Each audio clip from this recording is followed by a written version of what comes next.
Barbara, please call the roll. We have Commissioners Berard, Funderburk, Levine, and Noonan present. Thank you, and I understand Commissioner Fleming is stuck on an airplane, I think on the tarmac perhaps, but he will be here. I won't make cracks about anything relating to that. This proceeding is broadcast on Channel 35. The exact broadcast times can be found by contacting Channel 35. I have no opening remarks. Barbara, we have some speaker cards on public comments. Yes, we have 5. We have 2 from up in Inyo and 3 from down here, so we can start with the Inyo individuals. Good. Let's start with the 2 Inyo individuals. Okay, the first speaker is Shannon Romero.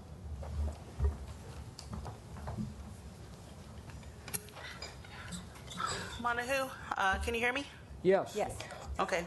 Sorry, we don't have video feed on our end. We can see you even if you can't see us. Okay. All right. Inanine, I'm Shannon Romero. I'm from the Big Pine Paiute tribe. I'm the chairwoman. I'm here to address the Board of Water and Power Commissioners on the serious ongoing irrigation water crisis on the Big Pine Indian Reservation. The Big Pine Paiute tribe of the Owens Valley remains in a state of emergency regarding irrigation water deliveries. The purpose of this letter is as follows. The tribe is transmitting the accompanying invoice for $258,390. The tribe feels this is a reasonable amount to compensate for the losses suffered by the Big Pine Indian Reservation, and the parallel gains to the City of Los Angeles due to the failure of the Los Angeles Department of Water and Power, DWP, to deliver to the reservation the full irrigation allotment during the 2015 and 2016 irrigation seasons.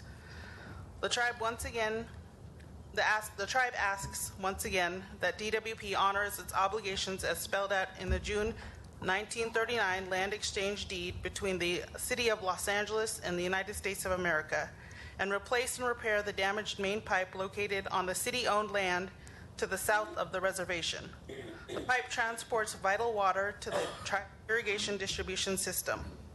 The tribe reiterates its desire to meet with the Commission in a government-to-government meeting to address our current and future relationship with regard to water in the Owens Valley.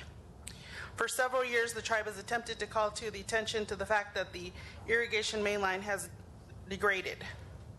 The tribe offered to assist cleaning the line in 2016, but the response the tribe received from DWP staff precluded the tribe's ability to perform work. As you are aware, DWP proceeded to attempt to run water into the main line in 2016, but nearly all the water leaked out of the damaged pipe and onto DWP land where it was wasted. Irrigation water did not reach the reservation, and as a result, tribal members could no longer adequately water gardens or plants in their yards. People could not grow vegetables and eat fruits to eat or to sell at the tribe's summer farmer market. Planting needed to be curtailed in the tribe's community garden. Trees throughout the reservation became stressed and some died.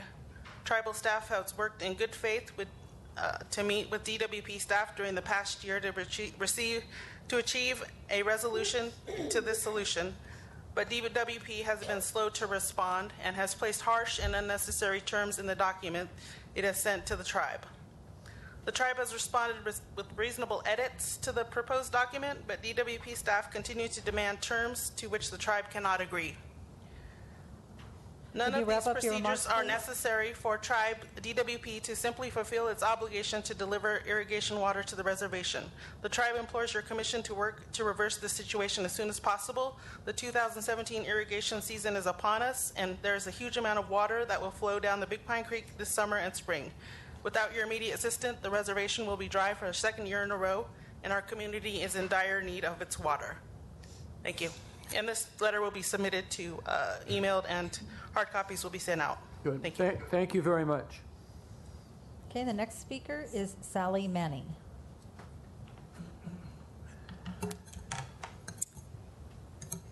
Good morning, Commissioners. My name is Sally Manning. I'm the Tribal Environmental Director for the Big Pine Paiute Tribe of the Owens Valley.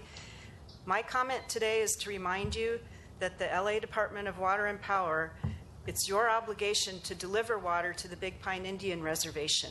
This obligation is memorialized in a 1939 land exchange agreement, which is between the City of Los Angeles and the United States of America. And the two parties at that time believed they were acting in the best interest of the Native Americans in the Owens Valley. Section 31 of the 1939 agreement says, the City of LA hereby agrees to deliver in perpetuity to the United States for the use on said tracts A, B, and D, and the Big Pine Tribe is tract B, a total of 5,565.92 acre-feet of water per annum at the exterior limits of said tracts A, B, and D. Said water shall be delivered from the Owens River and/or its tributaries, and all diversions or changes in diversions necessary to effect such delivery shall be made by the city. Section 31 also says such deliveries may be made through existing conduits serving such points of delivery. Here I would like to point out that I requested historic information and maps from both LADWP and the Bureau of Indian Affairs regarding the water irrigation infrastructure that was constructed or used to fulfill these obligations to the Big Pine Tribe. What I learned is that BIA has maps from prior to 1939 which show that the 18-inch main irrigation line was already in place prior to the deed being officially finalized. Maps from 1938 show that the line is in place. In 1938, all of the land in question had already been purchased by, so was owned by, the City of Los Angeles. Therefore, the City of LA owned the pipe in 1938. That's mine. The only document the tribe received from LADWP was a drawing, which was a design of a water diversion structure which was to be placed in the existing open ditch upstream of the 18-inch main line. The structure was later built on LADWP land, and apparently it was used to regulate and perhaps measure the amount of water before it entered into the buried pipe. All of this flow regulation was LADWP's responsibility and obligation. The irrigation water does not enter the reservation until it passes through the 18-inch main line, and then it enters the reservation at 7 locations along the main line where laterals tap into the main line and the laterals cross the reservation boundary. Could you wrap up your remarks, please? Section 32 of the 1939 Land Exchange briefly says, it's titled Operation, Maintenance, and Betterment Charges. And it says, the city hereby agrees at all times to bear all operation, maintenance, and betterment charges entailed in the due performance of its obligation hereunder. So clearly it is DWP's responsibility to take all the steps necessary to ensure that the water is managed and so as to permit of the most economical and efficient use of said water. Thank you. Thank you very much. Okay, the next speaker is Paul Hewitt.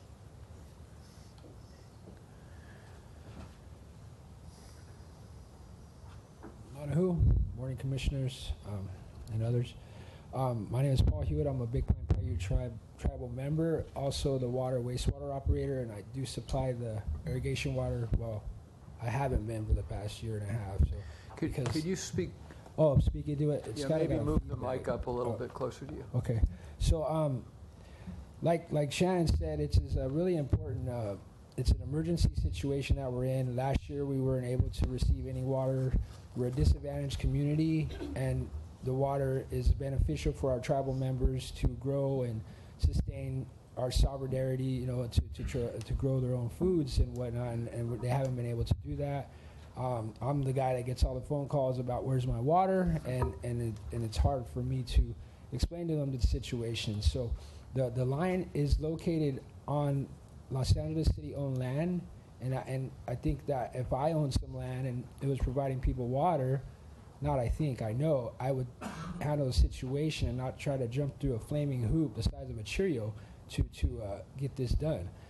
There's a lot of horrible language in the agreements that the city wants us to sign. I don't think that right at of right now, it's 100% what the Los Angeles DWP city wants, and nothing about what the tribe needs. I know that everybody's trying to protect themselves, but we also got to protect ourselves as well. So I would request that the line get fixed, because April 1st, the irrigation season starts, and we're not going anywhere. That's our land. We're staying there. That's our reservation. So, I mean, it would be really, really important for us to get water this year for our people, and you'd be really helping a lot of people. And I'd really appreciate it if you could direct staff to get that line fixed, and we could talk after. I mean, it's not like we're going anywhere, like I said. So I want to thank you guys for your time, and really keep that in consideration for the Big Pine Paiute tribe. Thank you. Thank you. And thank you for coming down here to testify. Okay, the next speaker is Alan Baycock.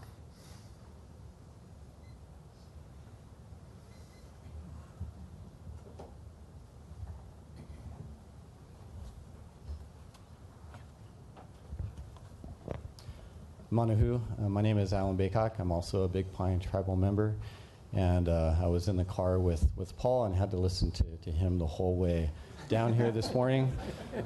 But it's so waking up when it's dark, freezing. It was 25 degrees as we left our homes this morning. To come down here into traffic is not something that we desire at all. But we've come down here because this is of vital interest to our community of being able to overcome the obstacles that are before us. We've agreed to the principles that you know what staff has provided, and yet when we get down to the details and to specific language, that's always created the obstacles in front of us that we just continue to go back and around. And I know that there's been multiple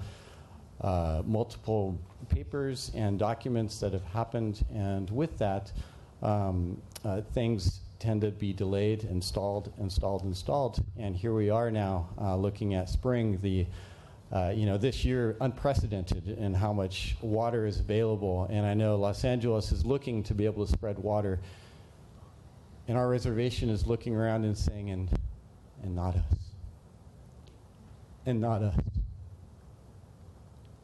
Our people need that water. And this is such a small issue. As I look around this room, so many of the people that are here are saying, what kind of issue is this? This means nothing to this city. It's everything to us. Fix the pipe. Fix the pipe. I sent out or gave the letter that our chairperson had shared earlier, because we need some action, and we need it now. Thank you. Thank you. The next speaker is Michael Mayer.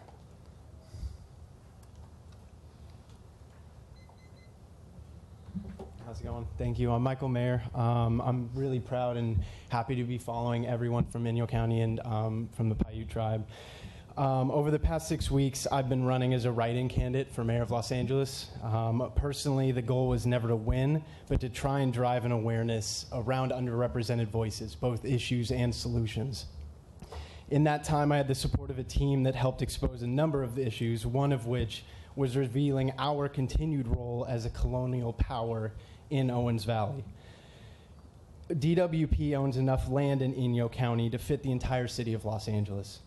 The Comptroller's Office recently created a map of all city-owned property, but none of the land owned by DWP outside of the city of Los Angeles was included.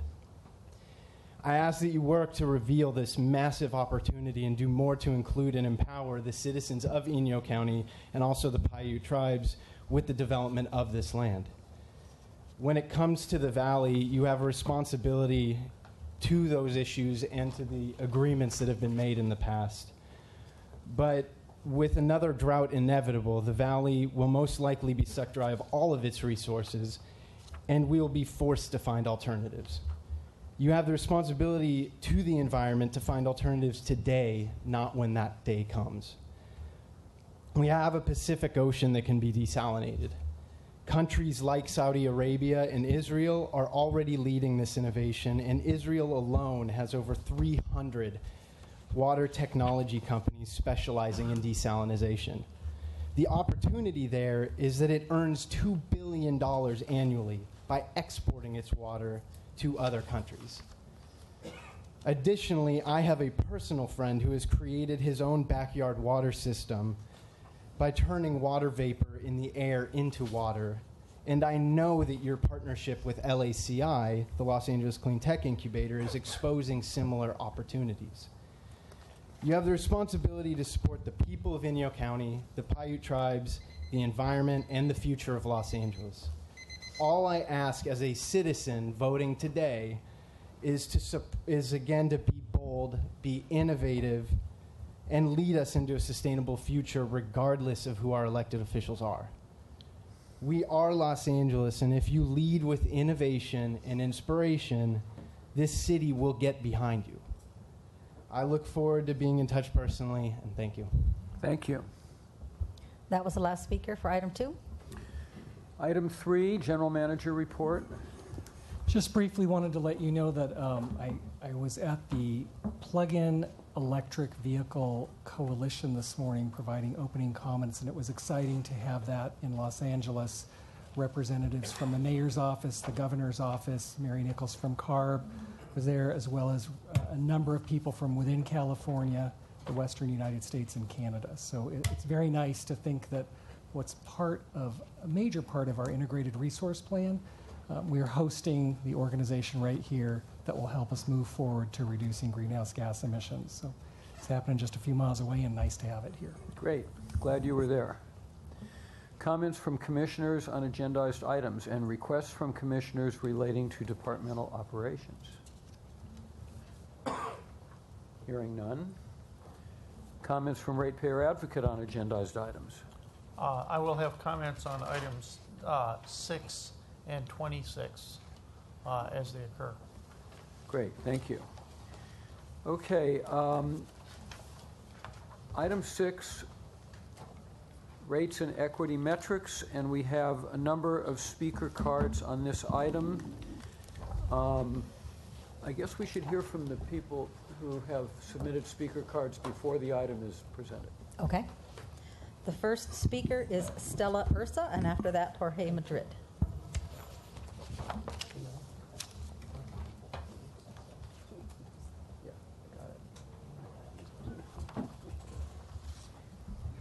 Good morning, Commissioners. Thank you for this opportunity. Really appreciate it. My name is Stella Ursua. I'm from the Repower LA Coalition, and we have been for the past 4 years. We've been working in CD15 on the CDI program, and we have been connecting small businesses to energy efficiency retrofits. I believe we've been doing a pretty decent job out there. We've been hitting the streets and making lots of phone calls, doing town halls, and all different sorts of events to create more awareness for these programs. I definitely appreciate the initial efforts to track equity and DWP's performance and accountability and transparency in relation to these programs. When we first started as a Repower Coalition member, it was a little tough to see where we were making progress out there in the district. And so with these reports, this is going to be extremely helpful. I would encourage the department to also develop an academic partnership with a local university, perhaps, to analyze the data with an equity focus. So we believe that would be very beneficial for next steps with the equity metrics program. So with that, thank you very much. We look forward to continuing the work in the underserved communities where we work in CD15, and we look forward to additional information regarding how we're doing out there with regards to equity. Thank you so much. Okay, the next speaker is Jorge Madrid, and after that, Jenny Binstock. Hi, good morning, Commissioners. My name is Jorge Madrid. I am the California Policy Manager for Environmental Defense Fund, resident of Boyle Heights, and also a member of Repower LA Coalition. This is an exciting day for us. This is something that we've been working with the department and other stakeholders for the better part of a year. I first want to commend that it's been a very robust process of stakeholder engagement, of very very thoughtful analysis on the part of the department, and I hope we can continue working together so productively in the future. This tool is going to be very important. It is a moment for good governance, transparency, accountability, and an important tool to help us plan together a clean energy future for all, particularly communities who are disadvantaged in terms of economics and environmental vulnerability. We know that this is just the beginning of the process, and we want to continue to help to refine and optimize this tool. And we want to really continue this conversation that has been so productive. And finally, we feel like this can be a model for the rest of the state and truly other jurisdictions as we prioritize investments in communities who need it the most, but who also face barriers to accessing clean and affordable energy. We ask that we continue this robust stakeholder process. We echo the notion that we would like to see an academic partner or some other third-party validator to help us really refine this tool and make sure that it's effective as possible. And we also hope that future iterations will help achieve more granularity in terms of how we can examine things by council district, by census block, and by other ways that's going to make this data be very useful. It's still too early for us to comment on the actual content of the data being released, but we also look forward to a much more robust discussion and analysis in August when the next version is released. And until then, on behalf of EDF and Repower, we want to continue to champion efforts like this that's going to use data in the service of good governance. Thank you. Okay, the next speaker is Jenny Binstock, and after that, Graciela Geyer. Hello, my name is Jenny Binstock. I work with Tree People on the policy and research team, and I'm here to just, on behalf of our organization, express our support and enthusiasm for the development of these equity metrics.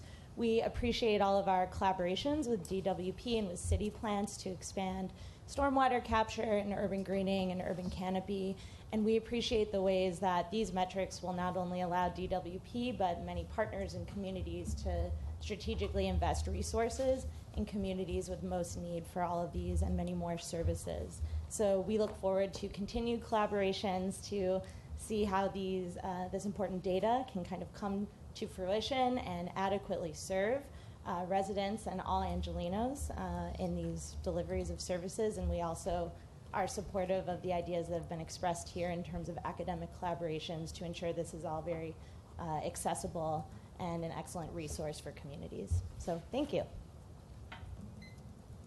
The next speaker is Graciela Geyer, and after that, Blanca de la Cruz. Good morning. My name is Graciela Geyer on behalf of the Sierra Club, and I just wanted to echo what a lot of folks have said, and specifically to thank the board and the general manager and all of the staff for leading this utility in such a huge effort and for creating a model policy and framework that other utilities can follow and other city agencies for that matter. It's really a huge undertaking, and we are so glad and so grateful for the leadership in this department that has taken this and really run with it. And so we also look forward to continuing to work to refine the tool and to improve it so that it can really serve to increase transparency and trust, public trust with the utility. Thank you so much. The next speaker is Blanca de la Cruz, and after that, Kahila Haynes. Good morning. I am Blanca de la Cruz, Housing Program Director for California Housing Partnership. My organization seeks to support affordable housing by supporting access to water, energy efficiency, and solar resources to nonprofit owners and their tenants. Equity metrics reporting has the potential to support both long-term sustainable housing for all DWP customers, as well as support the department's initiative of putting customers first. Understanding that this is the first report, equity metrics report, we are pleased to see the amount of work and effort that has gone into creating a baseline for the customer service incentive programs. However, the data is still very limited, and it's not enough to fully understand the level of participation and expenditures by single-family and multifamily market segments. Our expectation is that the August report will provide more detailed data For this, we ask that DWP reevaluate data collection for incentive programs and begin tracking participation separately for single-family and multifamily buildings so that DWP can be in a better position to make data-driven policy changes and program changes. Overall, we believe the department is on the right track, but more work is needed to achieve the same level of data collection and transparency as provided by the IOUs for incentive programs. We look forward to continuing to work towards further developing equity metrics. Thank you. The next speaker is Kalhila Haynes. Good morning. My name is Kalila Haynes. I'm here on behalf of Climate Resolve, and we would just like to thank the board for their work on the development of the Equity Metrics Initiative and just champion your efforts to sort of integrate equity into all of your daily operations. Like others have said, we support the engagement of a local organization or an academic institution that has expertise in equity analytics to sort of strengthen these efforts, and we look forward to what comes next. Thanks.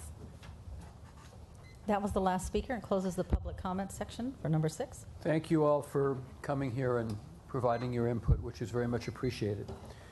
Who will make this presentation? Good morning, Commissioners. Neil Guglielmo with the Financial Services Organization. I think to start off, we're going to go through a presentation. I just want to acknowledge the work of the staff putting this together.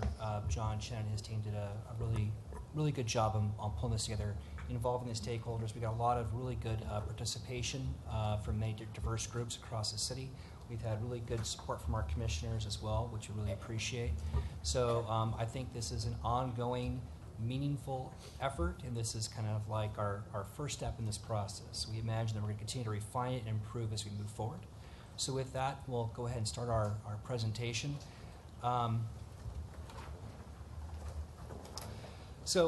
Pursuant to the rate ordinance, this is the establishment of the rates metrics.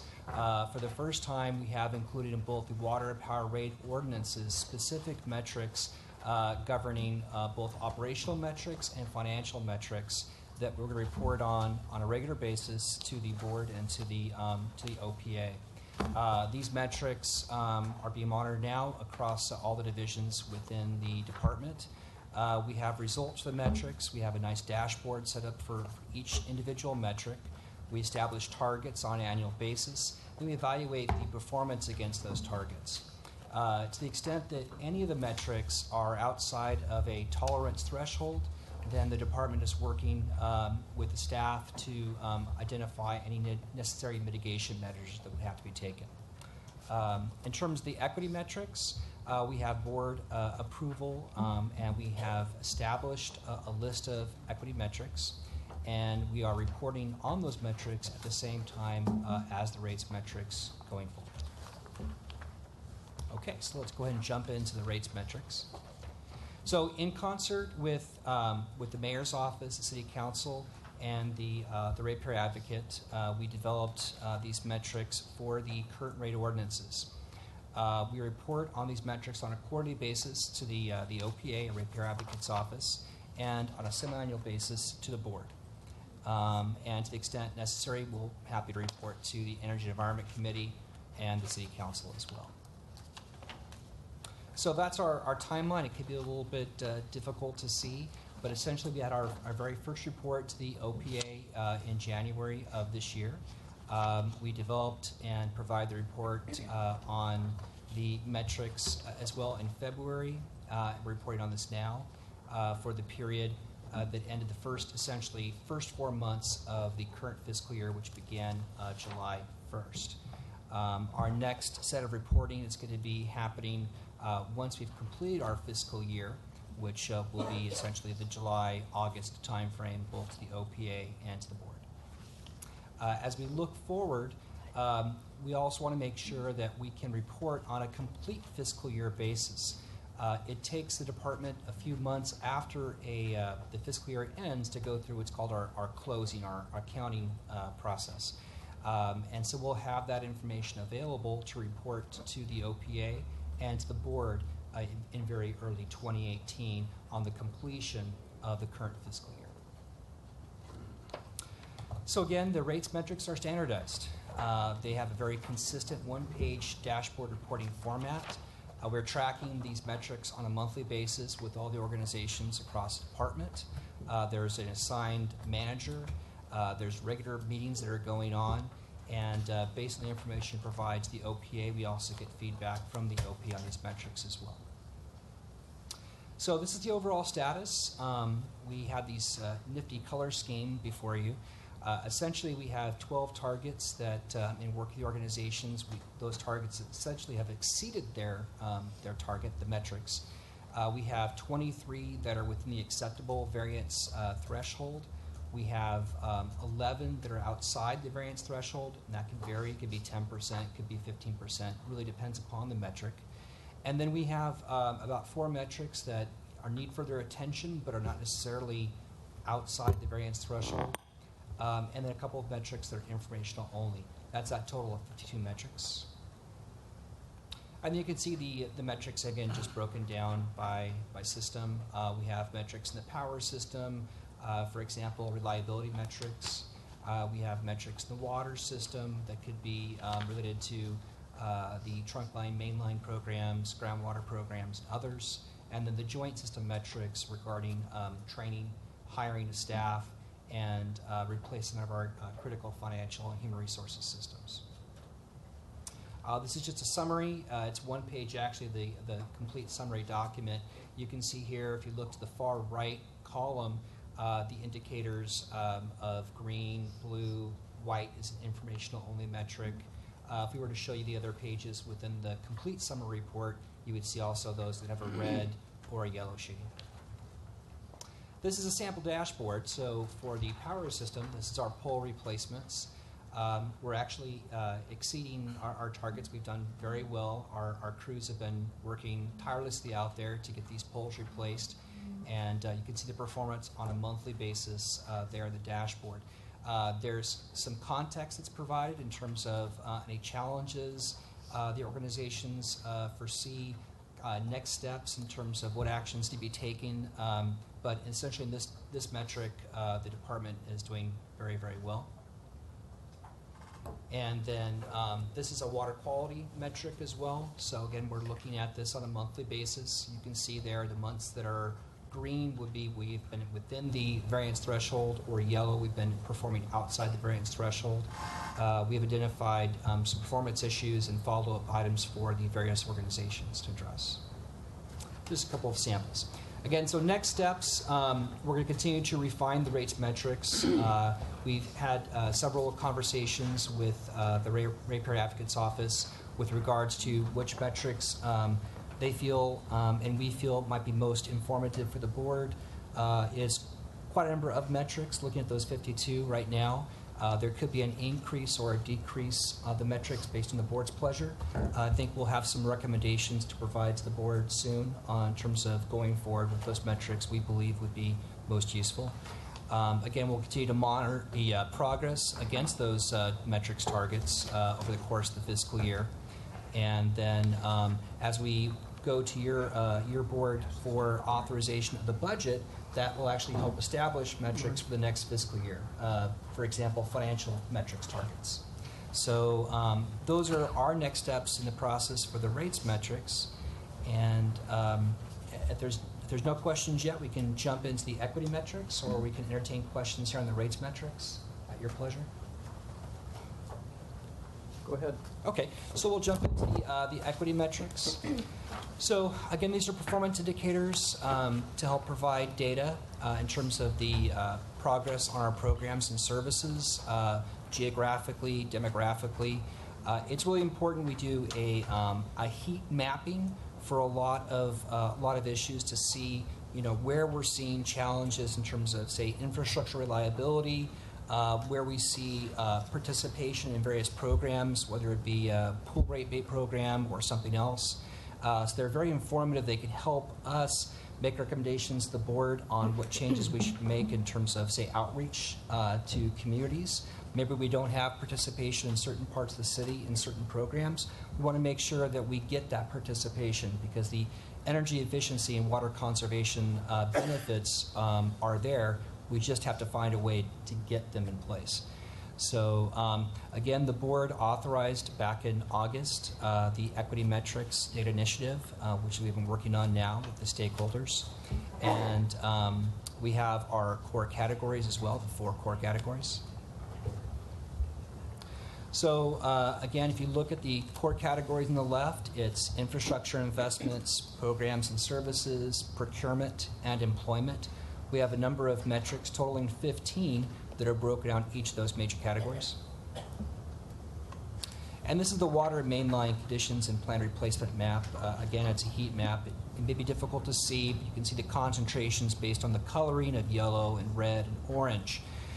This helps us in terms of decisions on replacement of main lines, takes into consideration the likelihood of failure based on the grade, the condition assessment of those pipes.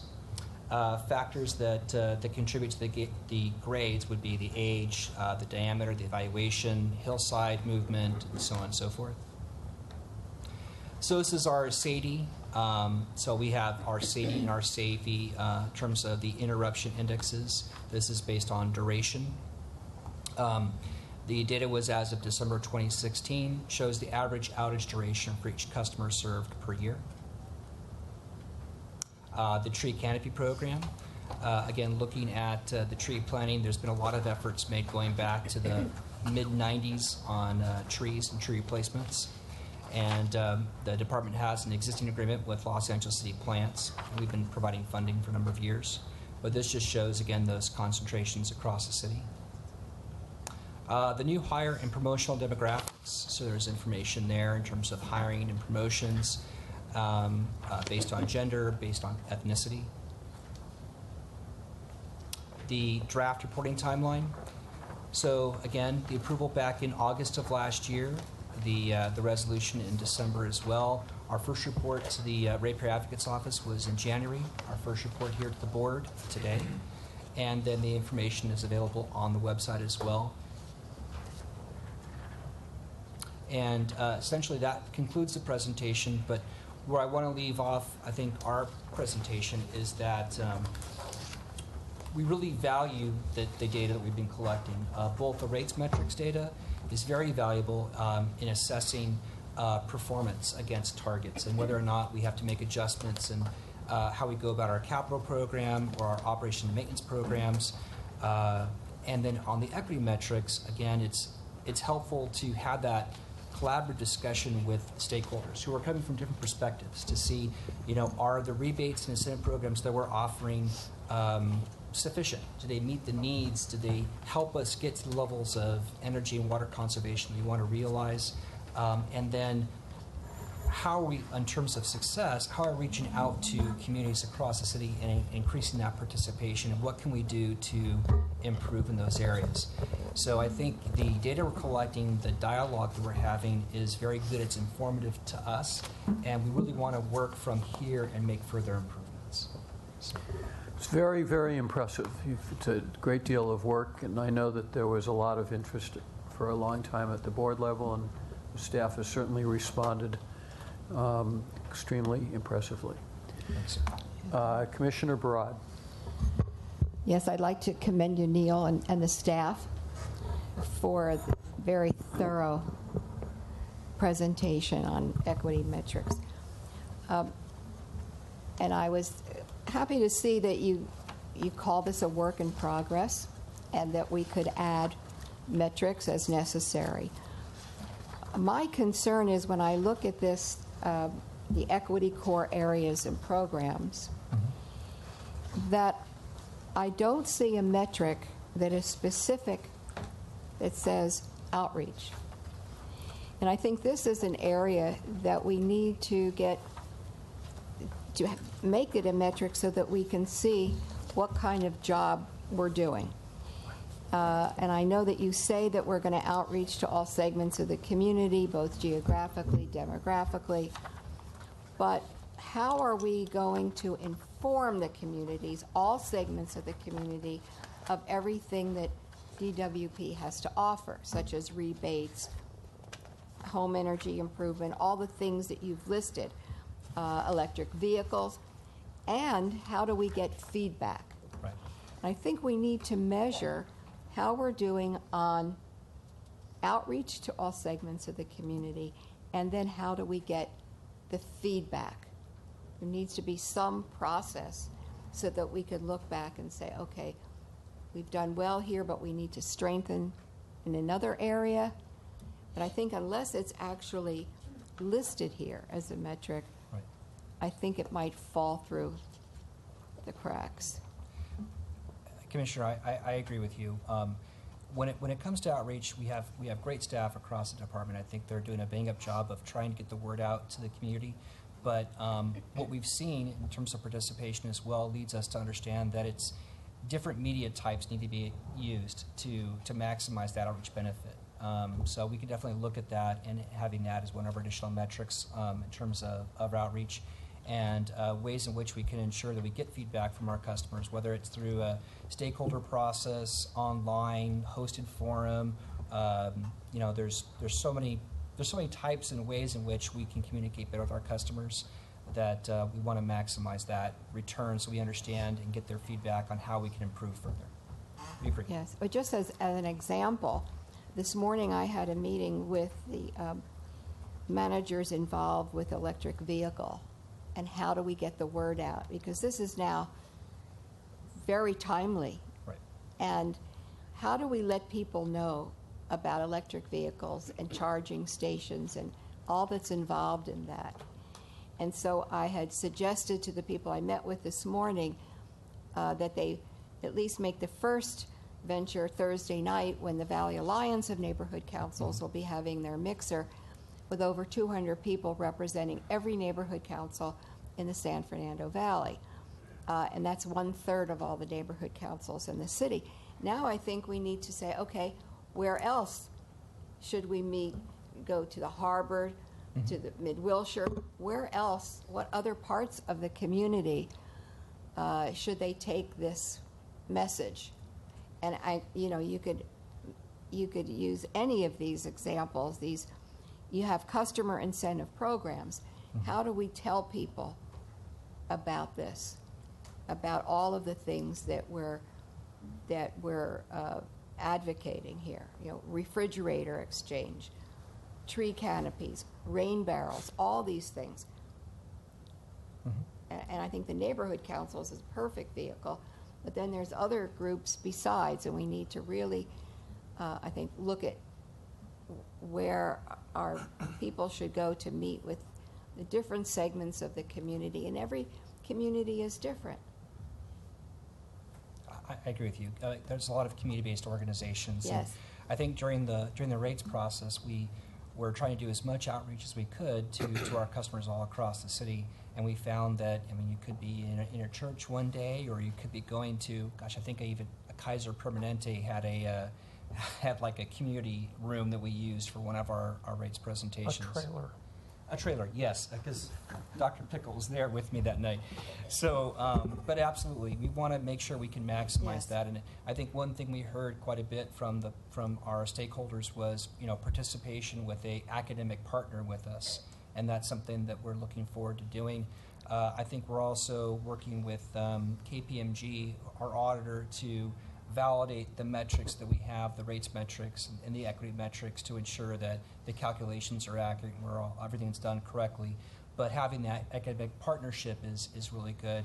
And I just want to point out, we have a representative from one of the finest educational institutions locally, Loyola Marymount University, here in the audience as well. Not that I'm biased, even though I'm an LMU grad, but I just wanted to point that out. So yes, we definitely are looking forward to work with the academic partner. I think, involving the CBOs, those community-based organizations, working with the neighborhood councils and other groups, and then maximizing the different types of media that are available to get the word out and to get feedback is going to be essential. Okay, now then do you agree that we could add outreach as to one of the metrics here? And I definitely will take that back, and we can work with, I think, Joe Romalo's group on the outreach, perhaps. Let me jump in. We'll do several things. The first to meet your comments, which are very important, are let's bring the next year's public communication campaign and our planned promotions to the board within the next couple meetings so that you see, obviously there's reactive efforts that we have to take, but there's a lot of proactive efforts that we Yes, can take as well.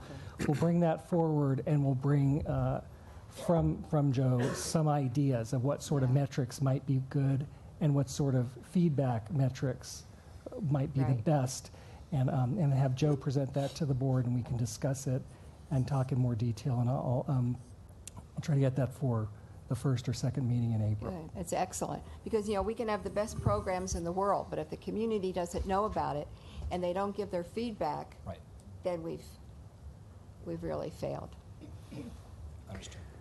I'm going to call in other commissioners, but Barbara, note that Commissioner Fleming is also here. So, Okay. Commissioner Noonan. Well, I want to thank the department as well as the individuals that took the time to speak on this item. But I think it would be unjust not to give special kudos to Commissioner Funderburk for really leading the equity metrics, and online with what certain public speakers stated. I think that Commissioner Funderburk has done a wonderful job of outreaching, not only to universities, but to so many organizations that feel so passionately about building upon equity metrics. And I love the fact that you state that this is a work in progress. On that note, my recommendation as a commissioner is for us to continue working very closely with OPA. And I know that Dr. Pickle has thoughts that I think that should be respected and incorporated as we move forward upon building on equity metrics. But again, great gratitude to you, Commissioner Funderburk, for really inspiring this and pushing this through. I know you've dedicated endless hours to realizing this first step. With that said, with your permission, I do think it is important for us to hear from Dr. Pickle. Well, I do too. I was just going to see if other commissioners had comments. I was going to call on Dr. Pickle. And I think that every board member shares Commissioner Noonan's appreciative thoughts for Commissioner Funderburk. Other commissioners' comments? You're uncharacteristically silent on this issue. Thanks for everyone for putting up with my concern. And as I like to tell this story about one of my daughter's many heads of schools that tolerated me. I asked her, well, that's great how Claire's doing. Well, how am I doing as a parent? And she said, well, you're a very engaged parent, Bill. And so I like to be engaged in things, and I think that this commission has been engaged and supportive as well, thanks to the mayor's office, Ted Bardicke and Barbara Romero, and everybody and certainly Mayor Garcetti for giving me, and I think others, the template for writing the Equity Metrics Data Initiative, the mayor's executive directives on affordable housing, on reentry, on gender equity, on business, on economic development, and so many other things were the inspiration for this.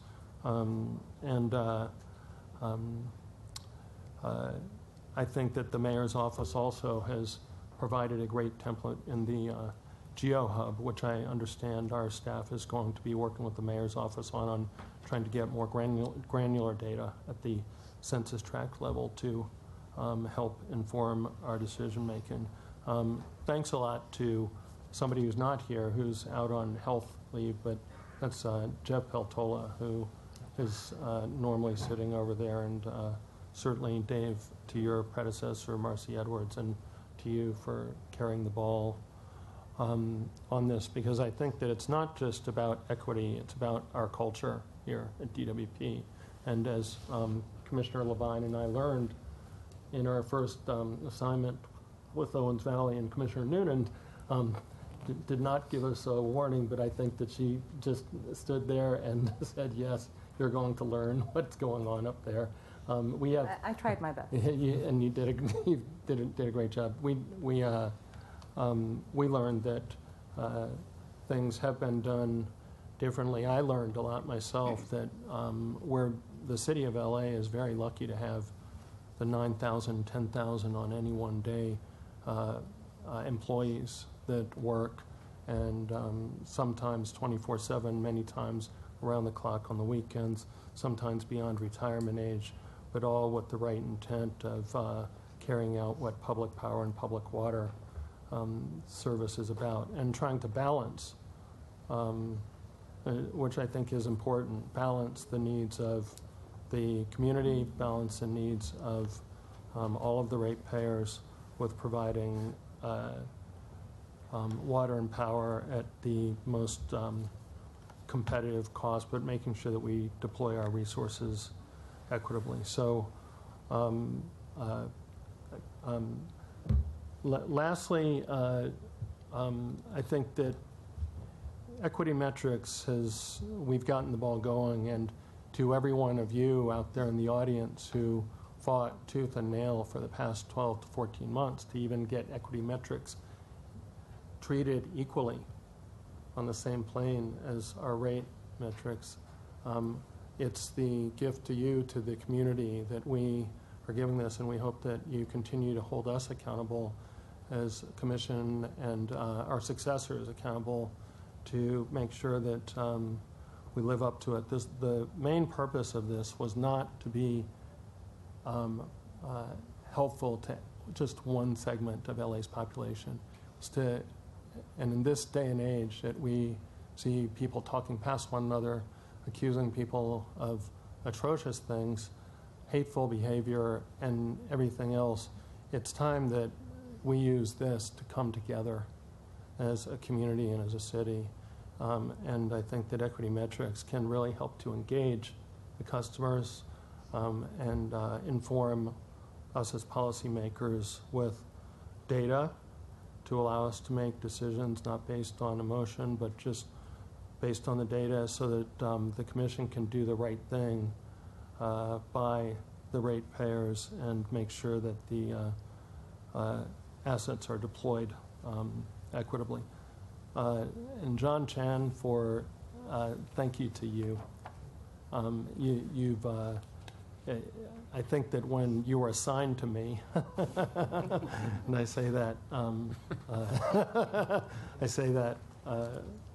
not facetiously, but I say that in a very serious way. But that it's been my honor and my more than pleasure to witness firsthand how hard this institution works when it gets behind an initiative and to carry out what the board is trying to do, and in really reinventing, bringing DWP into the 21st century. So that's about it for my not so short comments. Thank you, Commissioner Levine. Thank you, Commissioner Noonan, especially for your work on the procurement motion that should be recognized, and Commissioner Fleming, who quietly over there on the wing, but nonetheless was very supportive with Commissioner Barad and the neighborhoods to get this off the ground. So look forward to hearing from Dr. Pickle, and look forward to hearing more reports on the equity metrics. Dr. Pickle. The rates ordinance required specific comments by us on the rate metrics themselves, and that the rate metrics show an excellent job by DWP in pulling this together the first time. John Chen's been a busy guy because he was not only working on the rate metrics and the equity metrics, but his group was also helping us work collaboratively with DWP to do the total compensation study. So it's been a quiet year, John. So we appreciate the work that's been done there. The 4-month record on the rate metrics is too short to really make major comments. We think it's more important to look at that on the annual basis. And as we move forward, we think that's where that effort should be. Toward that end, we're recommending that DWP look back in time and look at as a baseline, not in terms of targets, but as a baseline, look at these numbers on a 15-16 basis to the extent they're available. In fact, the equity metrics does report on a number of key items on a 15-16 basis. So part of the work has already been done on that. And then we have to mid-year do our three bears routine, saying what's too hot, what's too cold, and what's just right in terms of the number of metrics. And that will be a weighing process on the rate metrics, and to another degree also on the equity metrics. And then finally, we're not done in new ways to measure DWP. One of the next steps beyond the total compensation study is to look at cost benchmarking of DWP to help see where we're doing fine and where we need additional investment or need to change things to move ahead. Thank you. Thank you. Thank you very much. Excellent. Thank you. Commissioner Noonan. I have one last question, just following up on Dr. Pickle's recommendation. Is it even feasible to create a 2015-2016 baseline just so that, you know, we can compare, you know, next year's metrics to the calendar year of 2015-2016? Is that feasible or not? So we have looked at the request, and maybe not for all the matrix. However, some of the matrix operational nature, we may be able to get the actual results, so we can have a baseline. Some of the financial reporting, the structure of the financial reporting may have changed year to year, so it's really not an adequate comparison by using the 15-16 data. So we still have to look at it, but we understand what Dr. Pickle asked for, and we'll do our best to accommodate his request. Thank you. I did have one. Last year in March, and I just want to make sure that this is the case, as we move forward, I just want to make sure that the funding is in place to support the continued development of the equity metrics. And if we're talking about partnering with one or more academic partners and bringing in, you know, demographic and other sociology and other type of information and house to help inform our reports, is the funding in place, Neil, not just to that for that, but for the kind of customer outreach and engagement that Commissioner Barad was talking about that could potentially overlap and go hand in hand with the equity metrics? So, Commissioner, what I would say is that funding for the large part is available in the budget. We are still right now going to present to your board the preliminary budget in the next board meeting. The final budget in May should have any final adjustments made for the budget. Like I think we'll have to have some further discussions with Joe Armalo in terms of the communication strategy and outreach and how that all plays together. So we'll make sure that for the final budget that everything gets reflected for the coming fiscal year. And then I noticed that all of the other metrics have what's called a responsible manager. I'm assuming that the equity metrics will have a responsible manager after a customer care manager is announced or something along those lines. Is that what we're waiting for? So Commissioner, for the next report, it is our plan to create a one-page dashboard, just like the rates matrix, for all the equity matrix. So there's we're not only communicating to the community about what we're doing, but internally we have responsible manager. We'll have a detailed plan on assessing what we're doing, how we're doing, and how we're going to continue to do a good job on those areas. Great. Thank you. Okay. We will move to item 7, California Independent System Operator Energy Imbalance Market Report.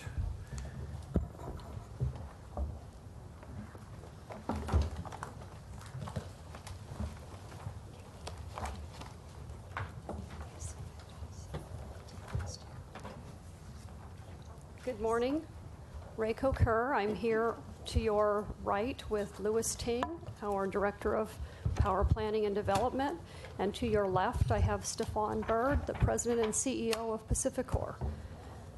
We're here today to provide the board with an update on information regarding the California Independent System Operator, or CAISO, Energy Imbalance Market, or EIM. You have heard several presentations regarding this topic in the past from former General Manager Marcy Edwards, as well as former Executive Director of Power Systems Mike Webster. You will see this agreement brought forth perhaps as early as the next board meeting for your consideration of approval of an agreement for the implementation agreement to allow DWP to join that energy imbalance market. It's an important initiative and will be one of the most significant efforts the department has undertaken in regards to the change in the way we operate from a market perspective. Good morning. We'll briefly go over the background of study results and the potential benefits of participation. And we'll also discuss summary of estimated costs for implementation and participation also. Lastly, we'll also present a projected schedule for the implementation to full participation and the next steps for DWP. In addition to our special guest here, he'll give you his perspective on how they've been operating within the CAISO EIM. The CAISO EIM really is a voluntary, real-time energy market that balances the energy supply and demand across the entire EIM footprint at this point, which includes all over 8 Western states. And it is capable of dispatching the lowest cost generation resources while maintaining reliability by the entities offering generation that is, at that time, may not be needed within their balancing authority with their entities that may benefit by buying that energy at that time. So it's really a 5-minute dispatching market where the energy is traded. And at this point, I would like to go over the benefits that we found, the potential benefits that we found through our independent study.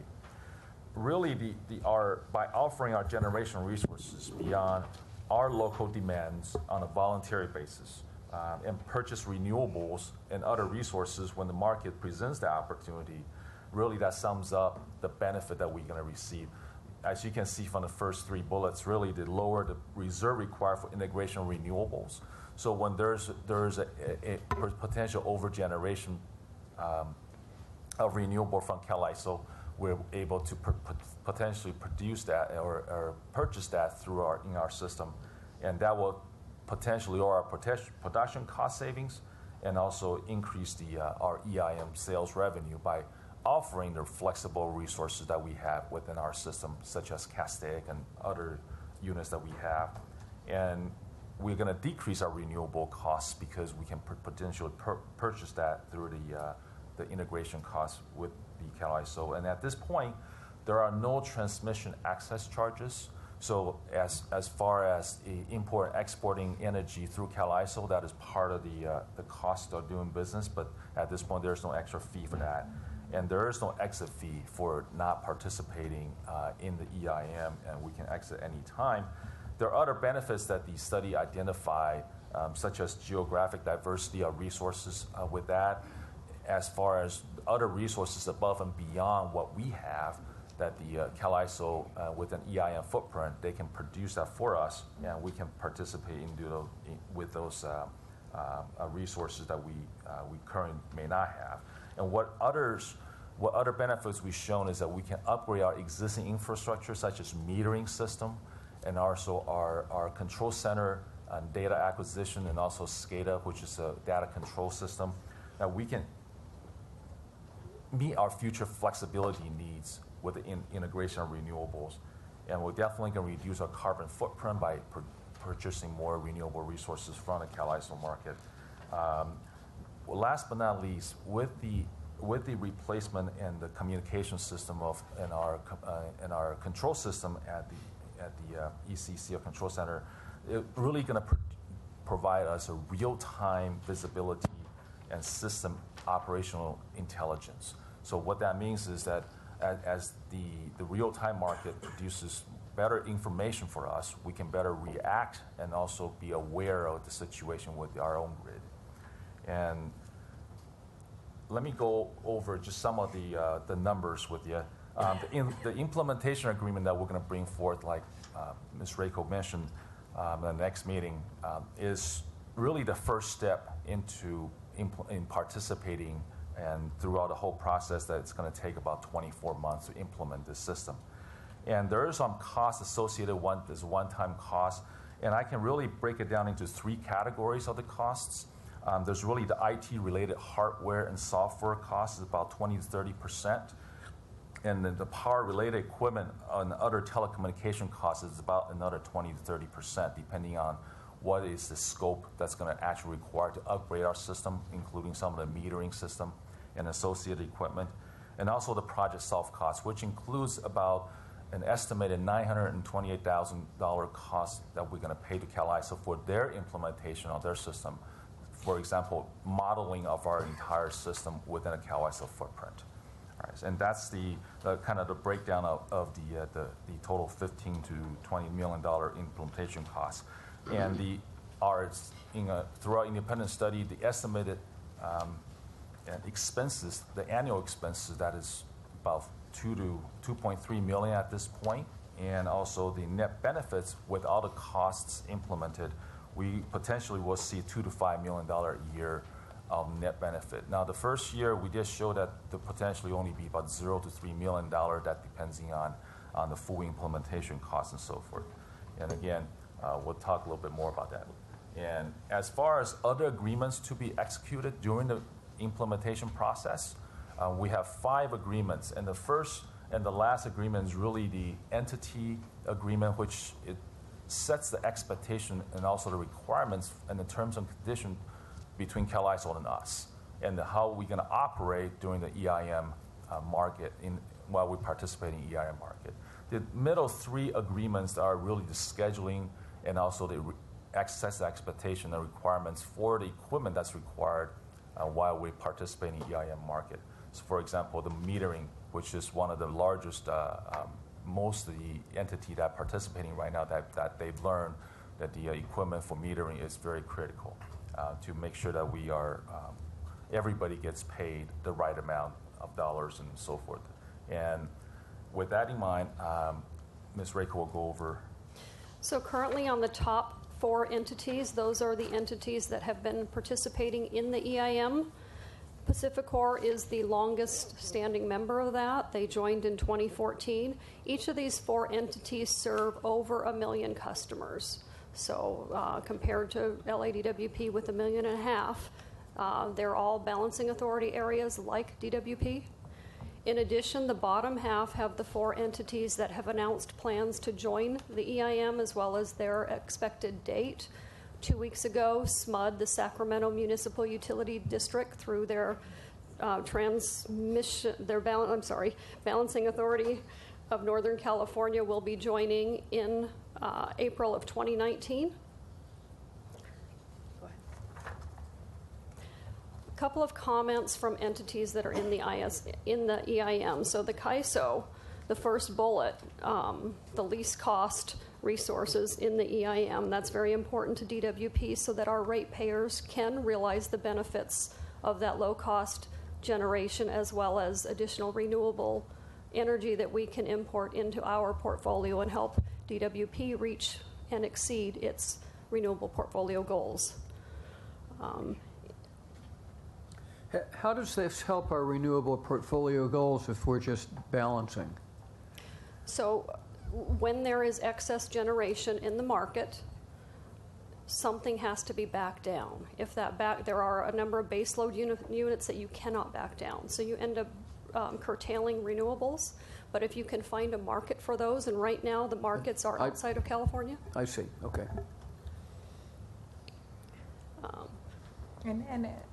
Following President Levine's question, I know that it hasn't been too long ago that we discussed this, but is there any update on battery storage and salvaging our solar energy? I know that we have a wealth of knowledge being invested by many universities across the nation to try and come up with the right answer. But I mean, since several months ago, has there been an update on any advancements in that regard that you can apprise us of?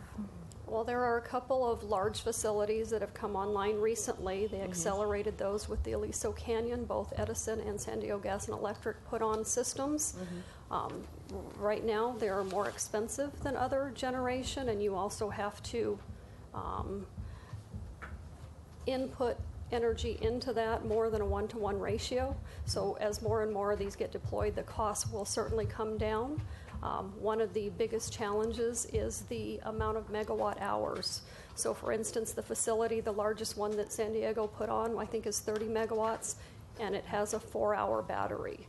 So if you have a curtailment that lasts longer than 4 hours, that can be a problem because you have to also recharge it before you can use it again.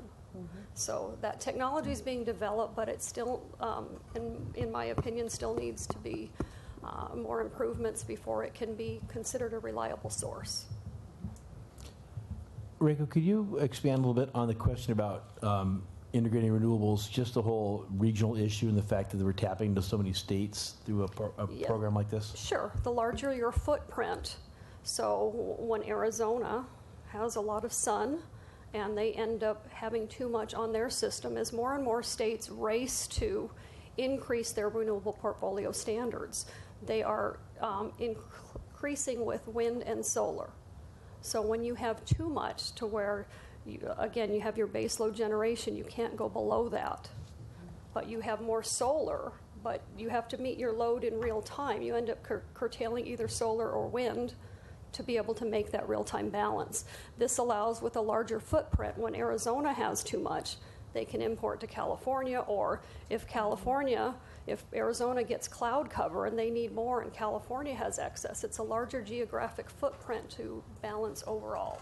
And one last question, out of curiosity, does the East Coast have anything that replicates this or that has innovated something of this nature, working with various markets? So or are we the visionaries? Are we the ones creating this ideology? I don't know if Stefan has that question. There are a number of regional transmission organizations. I don't know that they have a real-time EIM only. I think that might be CAISO or Dr. Pickle. Texas has been managing a very large renewable component.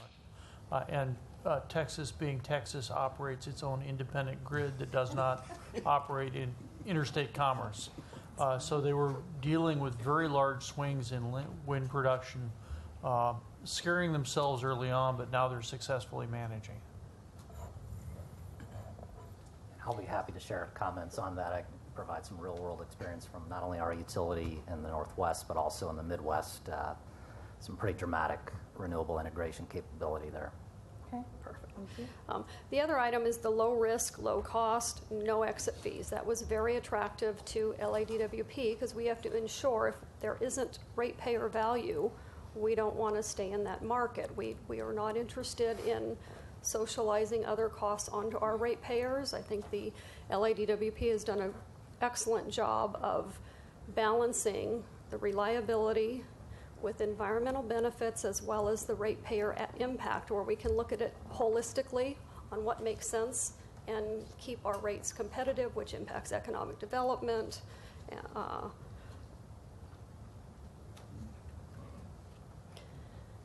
The first quote essentially copies what the CAISO has said. The big benefit there is it allows LA to maintain control over its system. We are a balancing authority. Our reliability of our local community is our number one priority, and it needs to make sure it stays in that order. To the extent we can do voluntary, low-risk transactions with other entities and help the state and others, as long as we're compensated appropriately, that makes perfect sense. It will help California and LA be more renewable and reduce the overall greenhouse gases. Another interest is reducing customer costs, like I talked about. To the extent we have excess and we can monetize that and to the benefit of our ratepayers, we will certainly be looking at that and maximizing the renewable integration as we talked about, for the overall environmental impacts and greenhouse gas for the state just makes sense.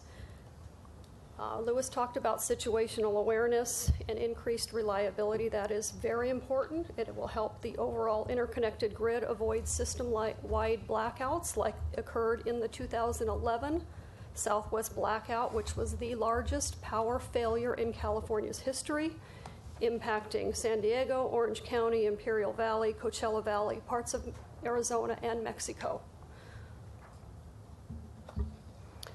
SMUD, in their press release 2 weeks ago, one of the comments that resonated well is that it recognizes the unique situation of public power members. We remain vertically integrated with our transmission, generation, distribution, and the overall obligation to serve our customers, and that needs to be our primary, first and foremost responsibility, and maintaining that is important. Again, we want to avoid cost shifts onto our customers. It is important that we continue to monitor this market. The rules change all the time. We need to analyze and understand those impacts and make sure that it is still a bargain for our ratepayers. Let me just ask you a political question relating to each of the last 3 or 4 things that you said, all of which make complete sense to me. And that is the whole issue of voluntariness. I think this is a really positive development. I think it's good for us, and we're able to help others. There will be political pressures to make this compulsory, I suspect. And I wonder how we, as strongly as possible, emphasize the essential voluntary nature of it and not do anything that would suggest that by our joining a voluntary process here, that we're implying any acquiescence toward any compulsory process. I think you make a good point. I think there is concern that a compulsory process could be imposed upon us, and I think it is important that we continue to make the case why we've been successful, why it's important, why LA DWP is unique, and I have specific system circumstances that we can argue are different and are the reasons why we need to continue to be voluntary. Our first and foremost responsibility is to our ratepayers, and I think if you look at the track record of LA, I look at the CAISO, and over the last dozen years, their transmission rate has gone from $2 to $11 per megawatt hour. LA, not so much, because LA, because that decision-making authority is kept at the lower level, you can make decisions on, I want renewables where I have transmission. So it's important that we continue to beat that drum and do everything we can in our power to make sure that it remains voluntary. Just a suggestion, and I haven't seen the contract or the contract language, and I'm sure our lawyers are all over this, and this may be redundant and unnecessary, but I would like at least the lawyers to consider in the contract not only saying that it's voluntary, but emphasizing that maybe putting in an additional sentence or two that we will only be participating in a voluntary context, or whatever the appropriate legal language would be. Okay, we will look at that. There is a unilateral termination provision in there. As long, this agreement will be filed at FERC, and to the extent FERC has changes, we still, it's in there that we have the unilateral right, if we can't live with it, to. I'm thinking of both the legal language and the political message. We'll take that I back. want to underscore the legal language and also communicate a political message at the same time. Perfect. And I wanted to maybe say very bluntly, our analysis right now shows that if we join the Cal ISO, our customer rates would go up. that just very flat out. Joining EIM looks like more of a win-win situation where it would have an actual savings over the long run for both our customers, and it helps the Cal ISO, and it's a way that we can move forward positively. I think your language about stating that it is voluntary is important because we do get the pressure across the state and potentially across the region that LA should join the Cal ISO, and the idea of joining something that doesn't provide, I don't want to say it doesn't provide a benefit, but that would increase rates for a very marginal potential benefit is something we take very seriously in not wanting to do something that just really the overall result is our customer rates go up. Can you explain why joining the EIM is economically beneficial, but joining Cal ISO would be economically costly? The main reason, Louis mentioned it, is we don't pay a transmission access charge, that $11 per megawatt hour. If we are fully in, we pay that. With the EIM that's voluntary, as the rules stand today, you don't pay that. Now, that may change, and we will reevaluate at that time if it still makes sense. But good. Okay. Thank you. So Louis talked about the cost-benefit analysis that has been completed. Hopefully, next board meeting, we will be bringing the implementation agreement forth for approval, assuming we can get the language you just suggested incorporated into our document, as well as a couple issues we're working through. We are anticipating that we would be going live in spring of 2019. So there's a whole lot of work to do between now and then that we will start the process as soon as we get that approval. So from here, we will be developing our multidisciplinary implementation team. We have legal, we have communications, IT, we have the Energy Control Center, we have energy accountants. There's just a myriad of different areas this touches. It is a pretty significant undertaking. We will hire a system facilitator and integrator that'll help our EIM team get this program going and get the hardware, software, communications installed, and ensure that LADWP system characteristics are accurately included in the CAISO's full network model. That's Even important. with all these expenditures, we expect economic benefits from the EIM. Yes, and Mr. Bird will touch on that, on their experience in actually, I'll turn that over to him now. Mr. Bird is president and CEO of PacifiCorp. PacifiCorp, as I said, was the first entity to join the EIM in 2014. 1.8 million customers.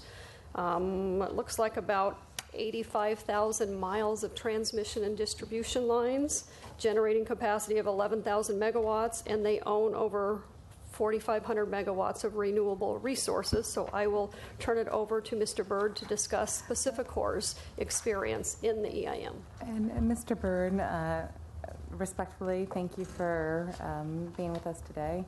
But I think perhaps this is a pedestrian question, but all of us are very aware that currently we do sell, our excess solar energy because we don't have the capacity to store it.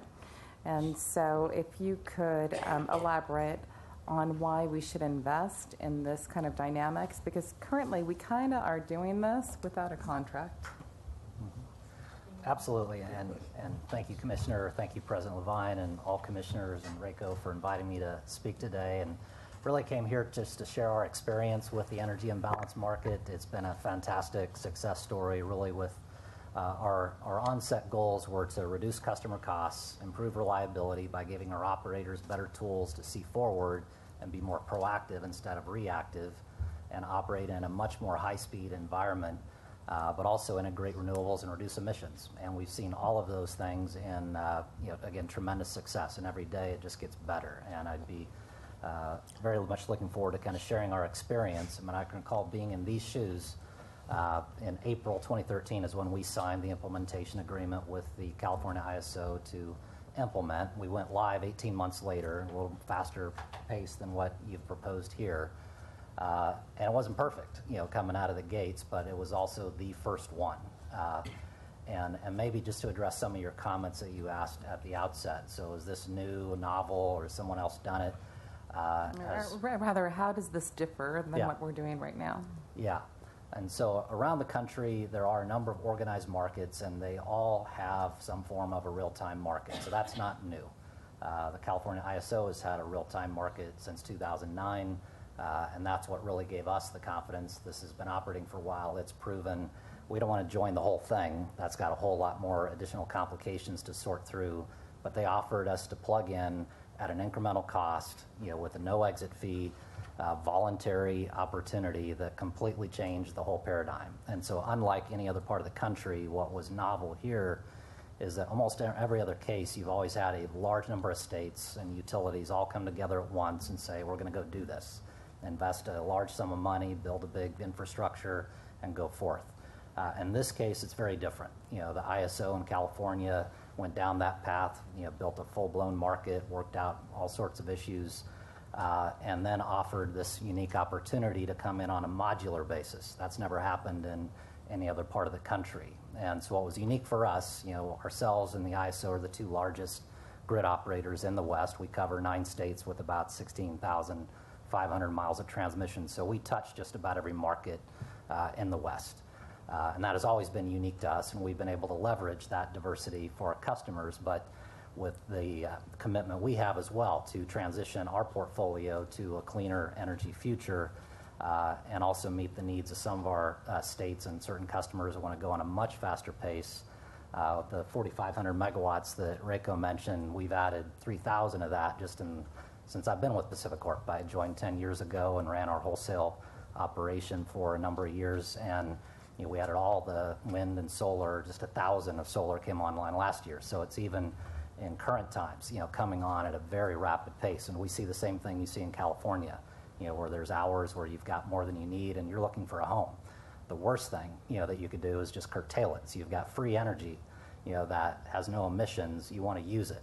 And to your point, if you had storage, you would leverage that. And to Reiko's comment, we see the same thing. It's currently pretty high cost technology. It can play a key role in certain areas at today's smaller scales.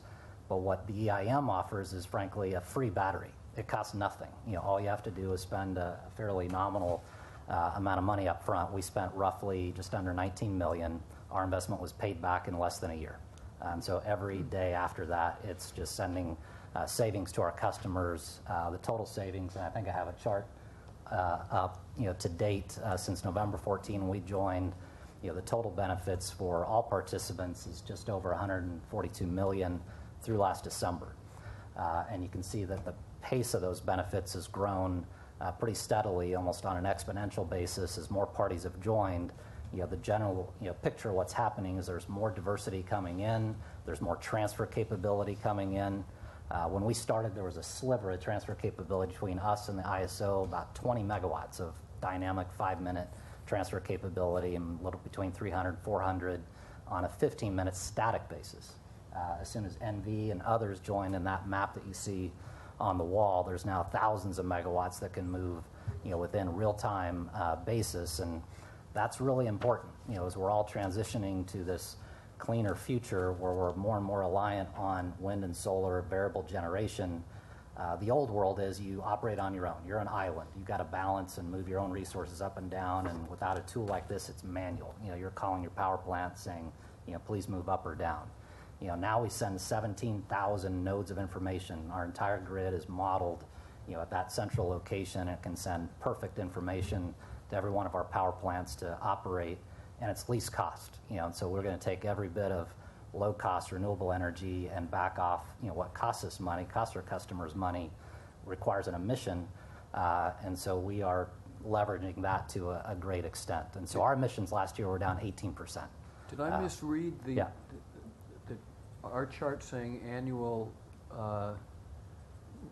savings or revenues of 2.5 million? Or That's to start, and it grows at pretty rapid pace after that as your renewable portfolio standard increases and more renewables come on. So we would expect a chart sort of like this chart? Yes. Okay. Well, Yeah, I fully that's a nice chart. It's a beautiful chart. I expect it to continue to grow, and it's really been, received famously well by, we have regulators, of course, that govern us in 6 different states, and they see the results, going through to our customers in all states of any political persuasion, and it's just been a terrific outcome for us. But it wasn't without a fair bit of work, and so I will share a bit of our experience of when we came on, and what's really changed over the last couple of years has been really important, not just for us, but for the entire market. I mean, the amount of tools and capabilities, the dashboard that operators have to work with today versus what we went live on day one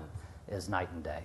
And that's really essential. And as we talked about things like the Southwest outage, none of us want to see that happen again. Having a tool like this that allows you to see forward and on a much more expansive basis and have information around your neighbors as well as your own system is really critical to mitigate that sort of scenario as well.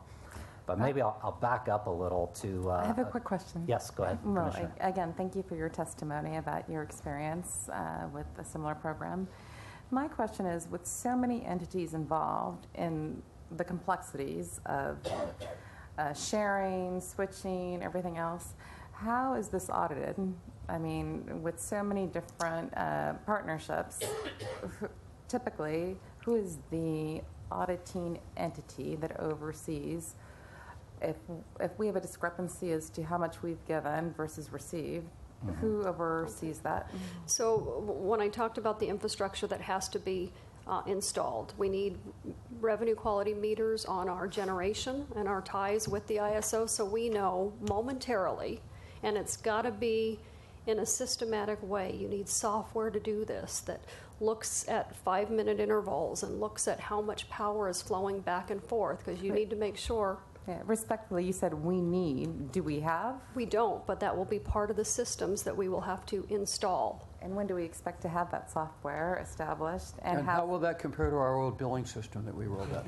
But you can disregard that. So I can tell you, we're not ganging up on you. We just we have just concerned questions. So I can tell you that in the utility I came from, they were full participants in the ISO. And we had systems installed, and Stefan has the same thing, that looks at those, each pricing point systematically with software. And it looks and it shows what was scheduled, what the ISO awarded, and what was the actual. And it actually uses that data and calculates the difference. But you're stating for our particular pending collaboration that this software doesn't exist? Are we going to? We don't have it. We don't have it installed. We do have currently today we operate with the KISO. We use PCI, which is one of the. I'm not sure what PacifiCorp use. Are you using PCI? We use a different one. Okay. Most participants use PCI. Yes. Yeah, the software is available. We had to install upgraded software, which frankly we were going to do anyway. Right. A lot of the meter upgrades, the meter management software, a number of that, $18 million and change that we spent, frankly, was going to happen sooner or later anyway. But even if we allocate it, so to speak, towards the EIM, a tremendous payback. But those software systems, are readily available. The key is that you've got people that understand the new charge codes, that are very technical within this new operating environment, and train on that in addition to the grid operators. I mean, it's really covering every part of the staff, from front office, back office, and the folks that keep our grid stable 24/7.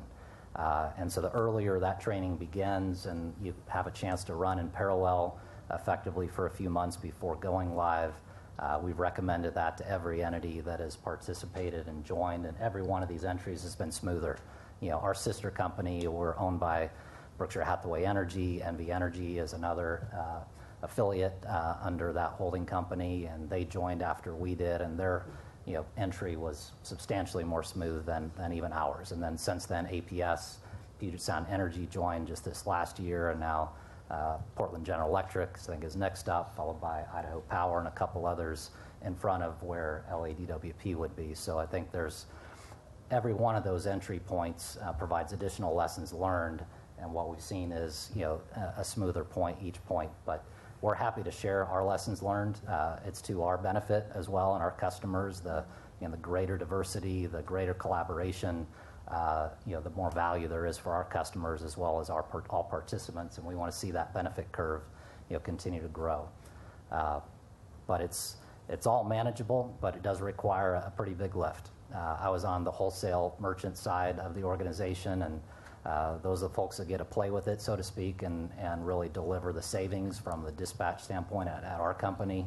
But a lot of the heavy lifting is really by the transmission, grid operations folks and the back office and IT, and they carry a lot of weight. And so, I think great to have that focus, all the way through the implementation phase.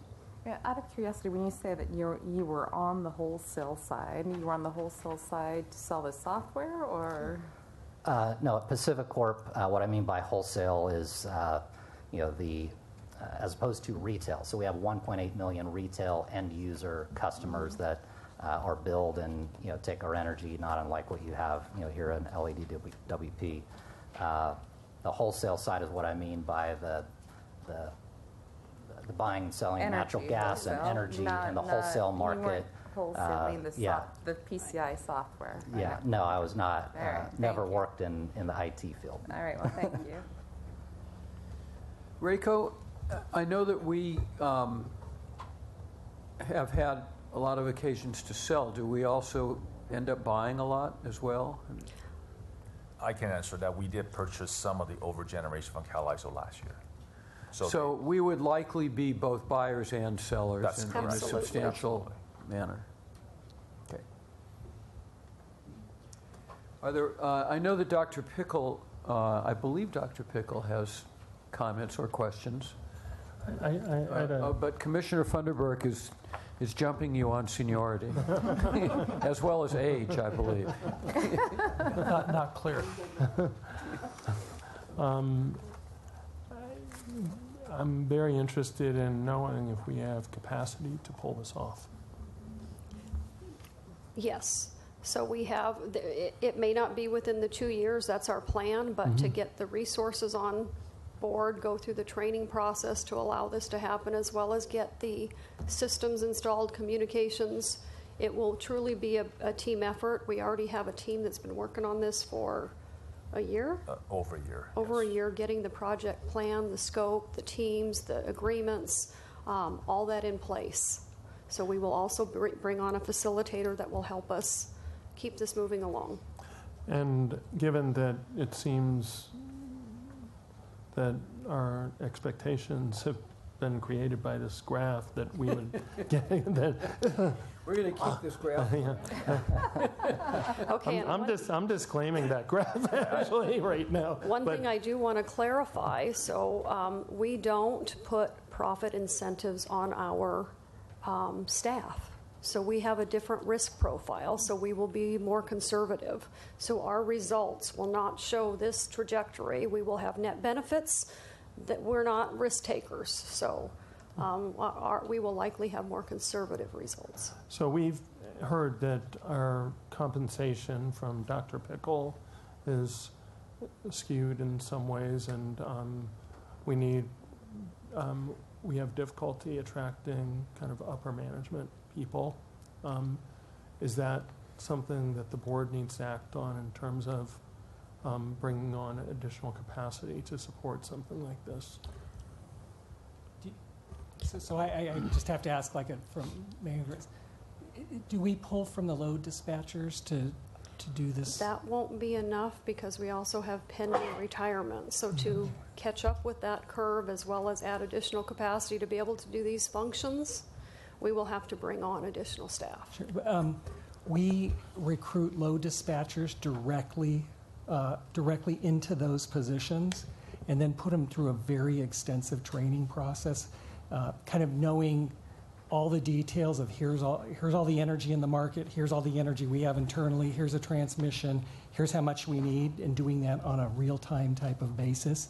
is something that we hired a significant number about a year to a year and a half ago, and we will hire more, but we have targeted places where we go hire, the armed services being one of them, individuals that already are significantly trained in those areas. Not exactly, but they have a lot of background, and so we really look for those that are the most skilled to bring on, train them in how DWP works, and we have the ability to hire the number that we need to meet this. So there are not any restrictions that we're concerned about, like being able to recruit.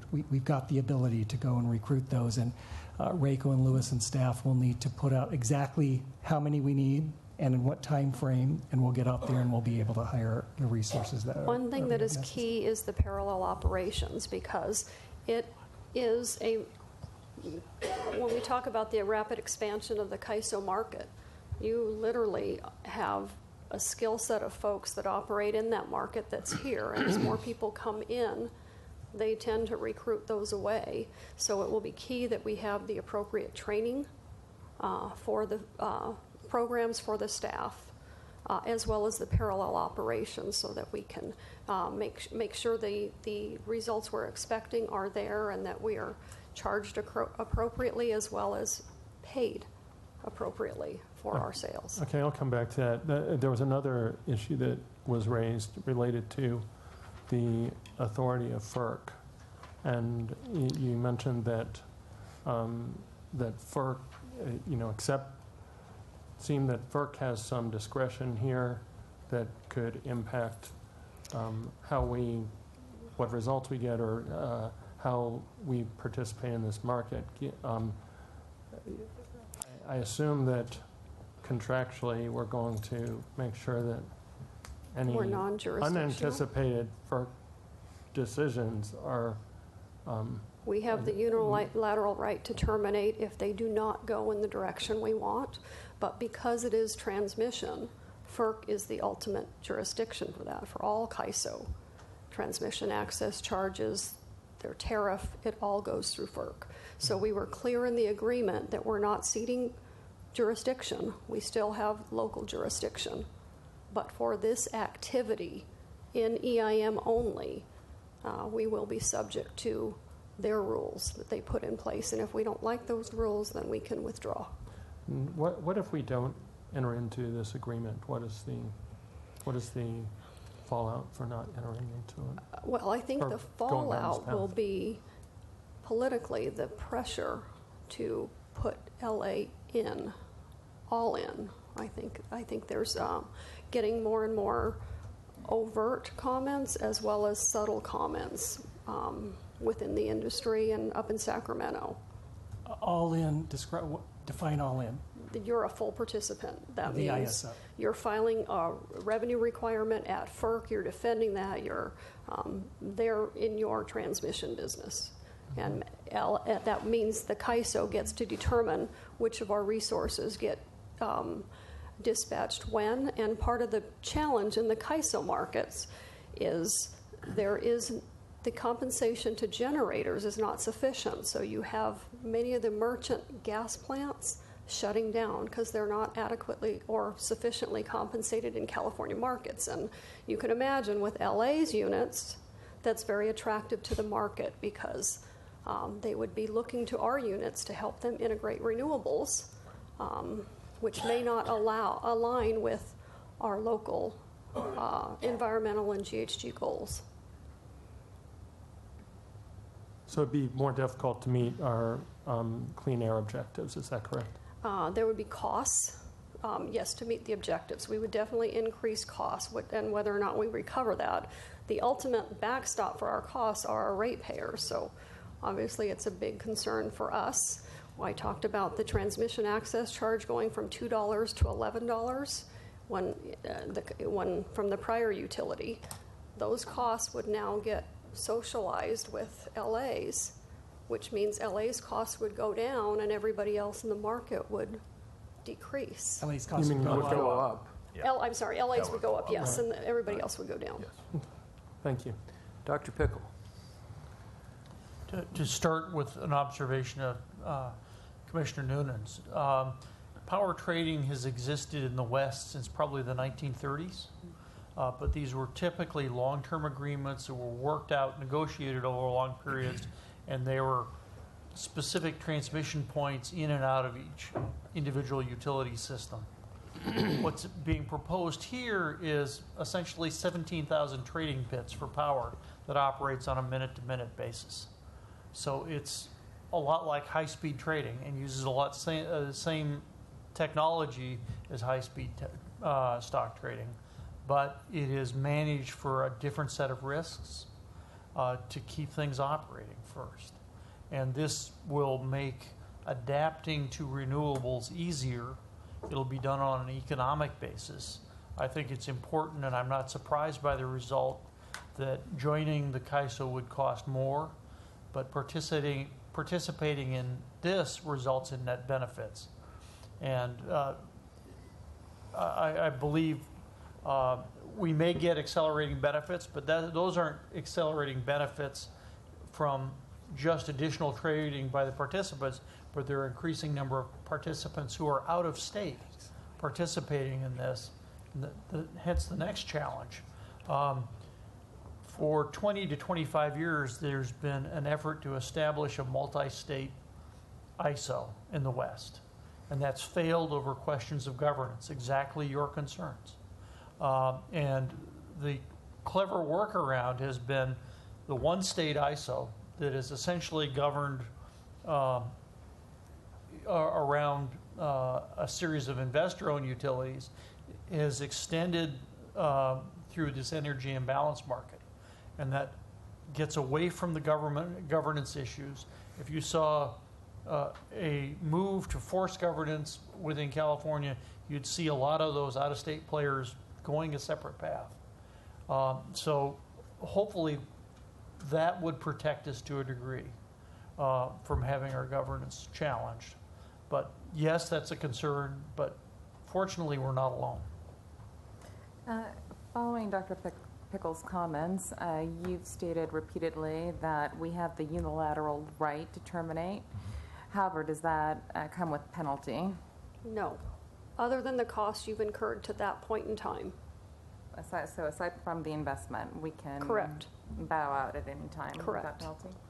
Dr. Pickle. Also, I'd like to stress the need for training on startup because this is a different way of looking at the electric trading world and requires people to view these things from a different perspective. So it's useful to do this in parallel for a period till everyone's comfortable. Pacific Corp jumped in first, and they went through training on trading in this different world first. So the fact that we're not in the first even 2 or 3 will be helped by the experience of others. And if I could just add a comment to that, I think even we did go first. We had a little, not even close to the tools in terms of a dashboard for our operators to work, but it still generated benefits, and there was never even a moment of reliability issues, even through that phase. And so the market's been very successful with its original core design. And as more entities have come in, what the model's able, the full network model that Reiko spoke about also gets more and more accurate. There's more entities involved, and so everything just gets tuned every day. And of course, the operators get better every day, even after go live. And so it's been, frankly, really fun to watch. Not only our operators on the grid side, but our generation plant operators have a dashboard that says what's coming in the next few minutes, how much money they made today, by plant, on an accumulative basis. And you can imagine how when you give an operator a measure that says how are we doing in terms of a performance metric, how they respond. And so it's frankly created a whole different cultural profile for us that's a lot of fun. It's very helpful and very comforting, actually. I wanted to add a comment. I want to make sure, Reiko, in the estimate of the $18 to $20 million to join, that is all inclusive, including the personnel, the training, the capital, the infrastructure, everything that we need Correct. to join the EIM. Correct. Okay. And then I wanted to add a couple more things. Reiko has been involved with the ISO and knows, and while this isn't the ISO, some of the programming has a lot of similarity because you're doing the balancing, the buying, the selling, the analysis, and has been through that process, so can bring actual real-world experience that's similar to what we're going to do. And staff has got a lot of background and training here as well. The joining of the ISO, CAO Stevener has actually gone through a process of joining. And so we've got a couple of individuals who have been very involved to know what to look for from their real-world experience, as well as all the staff that have done the analysis at LADWP to look at, how can we benefit our ratepayers, reduce greenhouse gases, increase renewables throughout the West, create that win-win, but also protect our ratepayers to make sure that costs aren't unfairly passed through to raise rates. And I did want to thank you for coming today and providing your experience. We joined the general manager in thanking you. It's very, very helpful. And it's a great presentation across the boards. Thank you. Yeah, thank you. Thanks. I would like to see how much of the public agenda we can take care of before moving into closed session. There's one item that I know we've got a number of people here for, which is item 26. I want to see which other items we can deal with on consent before we get to item 26. I do have a very simple revision to item 11. Okay, well, let's wait till we're almost, well, let's see. Okay. Well, first item 9, water system monthly report for August. Mr. Harisick? Yes, sir. I'll entertain any questions you have. Any questions? No questions. Good report. 9B, informational item 2016 report on payment of fines and penalties for environmental violations.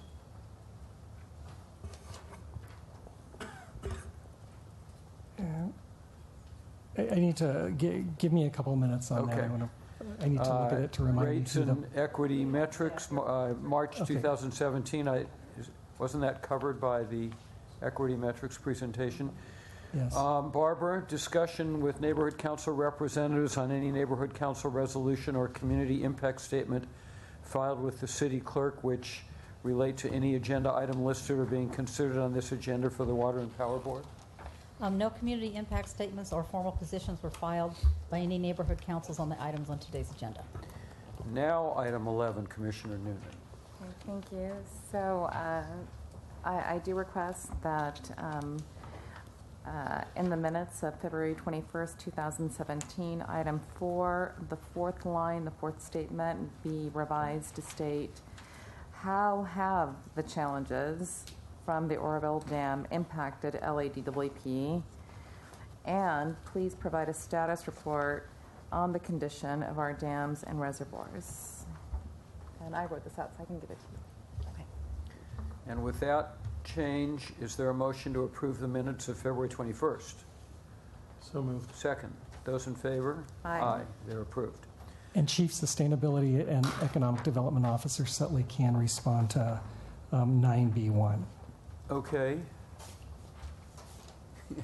Ms. Chief Sustainability Officer, we're just available to answer are there any questions. questions on 9B1? Hearing none, good report. Thank you. Okay, I know that there is some testimony on item 26. The other open items for public session are items 12 through 25 and item 27. Do any commissioners wish to remove any of those items from the consent calendar? Is there a motion to approve all of those items? Second. Those in favor? Aye. Items 12 through 25 and item 27 are approved. Let's go to item 26.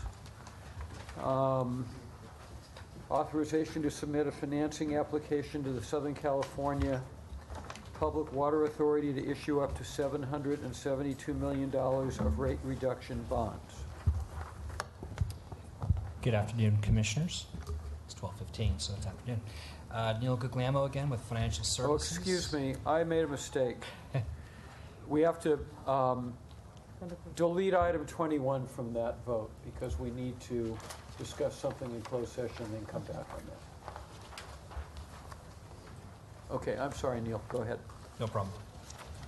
So we do have a presentation for you with regards to securitization. Just wanted to bring to your attention that as we were going through the 2016 rate action, we did present to this board, to the mayor and city council as well, on securitization. Securitization was factored into our financial plans and was factored into the rate action, the issuance of that debt, which helps reduce the customer rates. So where we're at now is that quite a bit of work has been done to essentially establish the first JPA that we've had under AB 850, and of which the City of Los Angeles was a sponsor for that legislation. Our partner is the City of Burbank. So now we're coming to this board to seek authorization essentially for the first issuance of debt under this structure. And it's, we believe something very good for our customers, and we're kind of on the cutting edge in terms of, I think we're the first municipal water agency in the state that is using AB 850 at this point in time. So with that, let's start the ball rolling here. So rate reduction bonds under AB 850 can be used for the payment of costs for a utility project. It's defined in the government code section. The securitization is essentially a utility project property right. It's tied to cash flow. Essentially what we do is establish a non-bypassable charge that shows up on the water bill. So it's a separate line on the water bill the customers will see. And as we have issuances, beyond the first issuance, there'll be a note section on the customer water bill to show the details by issuance as well and how that reflects in the charge. Let me see here. The utility project charge expected to be lower compared to the charge resulting from the use of our regular tax-exempt revenue bonds. So we have our normal water revenue bonds that are issued for our capital debt. The securitized debt is essentially rated as AAA. It's getting kind of hard to see some of the notes towards the bottom there. But it's essentially AAA debt as opposed to our regular AA rating, so the interest cost savings are there. The debt service coverage is, again, 1 times as opposed to 1.7 times for normal revenue bonds. And there's more information there in terms of the maximum 65% debt to total capitalization ratio. What's important to note there is part of our board-approved financial metrics include a 65% capitalization ratio. Based on the level of spend we have right now in the water system capital program, our ratio is right around 61% or so. And as we go towards the end of the approved 5-year rate plan, we would expect that capitalization ratio to increase closer to 65%. And so that's just something to keep in mind, is that the debt issued under securitization is not counted as part of that 65%. So the proposed issuance of $772 million in rate reduction bonds, consistent with the Water System Financial Plan, Case 94, which served as the foundation for the approved rates. We have partnered with Navigant to look at the water system capital budget, the JPA financing, and they have determined that the projects that we've defined meet the qualifications, the requirements under AB 850. You can see there the types of projects essentially tied to either mandates or conservation, reclamation. In some cases, we'll have projects that meet both. In terms of the estimated savings, so we also worked with Navigant to look at what the savings would be going forward for the customers. You can see there a base case scenario, conservative case, and high case. The various assumptions in terms of interest rates. What I will point out is that as we're going through the rate action, we tend to be more conservative in our financial plans in terms of the rate, the interest rate assumptions we had used, and we've been very, very fortunate. Post approval of the rates, we've had very, very low true interest costs, and so because of that, the savings are slightly less, but it's because the water revenue bond costs have come down from what we expected previously. So there's still significant savings over the 30-year period. You can see that the gross lifetime savings could range from roughly $350 million to almost $400 million. And then, I'm sorry, the last bullet there on that page, just the annual customer rate reduction, essentially 1.3%. We had assumed a higher based on the initial rate action, but this is, again, still significant savings for our customers over the 30-year life of the program. This just displays what the change would be on a customer bill impact based on that consumption. So you'll look at a 12 HCF, for example, single-family residential customer consumption saving about $1 or so a month, to say a high-use customer saving a little bit less than $3. You have your multifamily, and then you have a commercial. These are just examples of what the savings would be for the monthly bill. Again, in terms of our timeline, you can see there's several years of work that have occurred to get us to this point in time. So we're before our honorable board today to seek approval, the authorization to move forward with the $772 million rate reduction bond. Assuming the board does approve this item, we move forward. We would be then going to the hopefully the Energy and Environment Committee and full City Council within the coming weeks.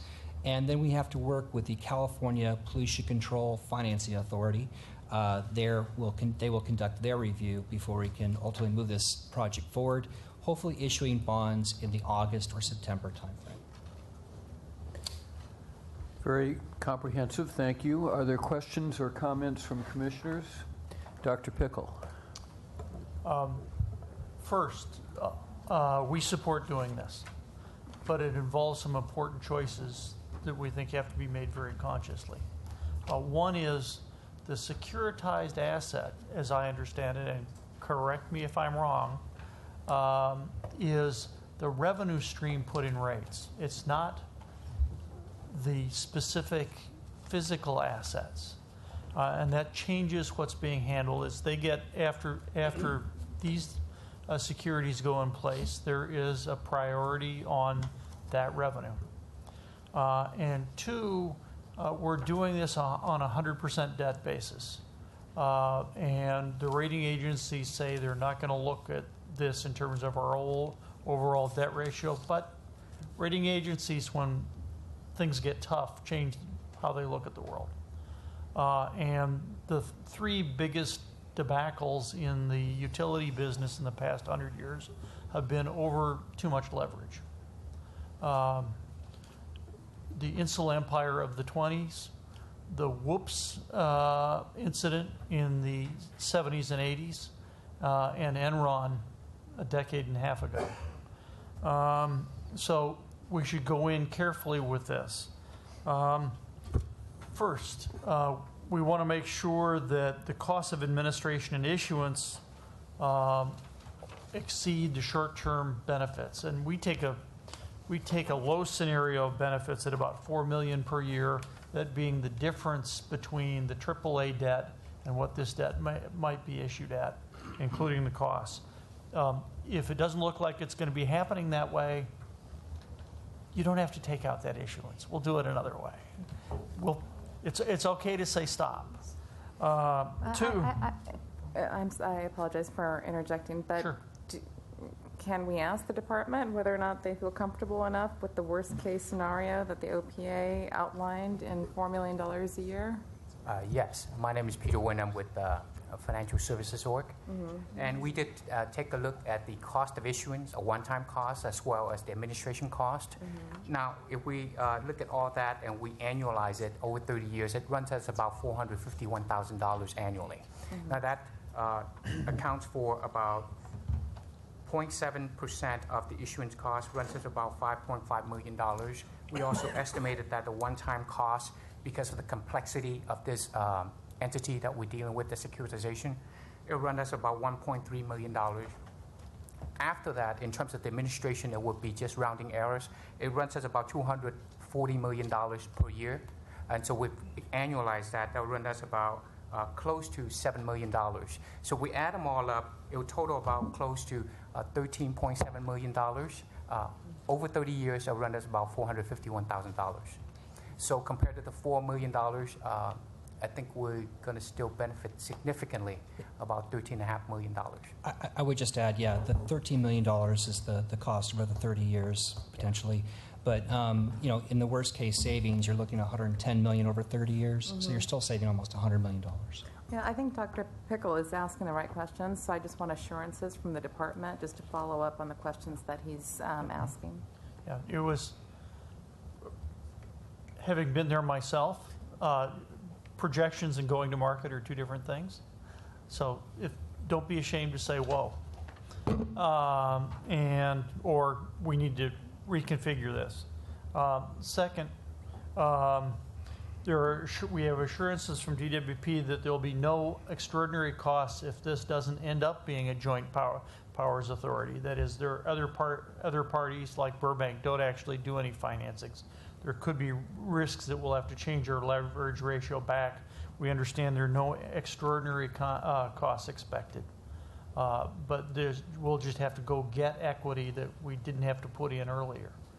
And equity is in the form of pay as you go from our ratepayers. So there'll be a cost for our ratepayers that we were hoping to avoid in the first place. Sir, do you have any concerns about that hypothetical situation? We think that the concern is somewhat unfounded because in the event of non-participation of other cities in the JPA, I don't think that will lead to the unwinding or necessarily creating extraordinary costs in terms of changing the status of the bonds. We do have our bond counsel here to answer those questions if you have more in-depth questions. Well, I think they're important questions, so yes, if there's a better source to respond to those questions, I think it's appropriate.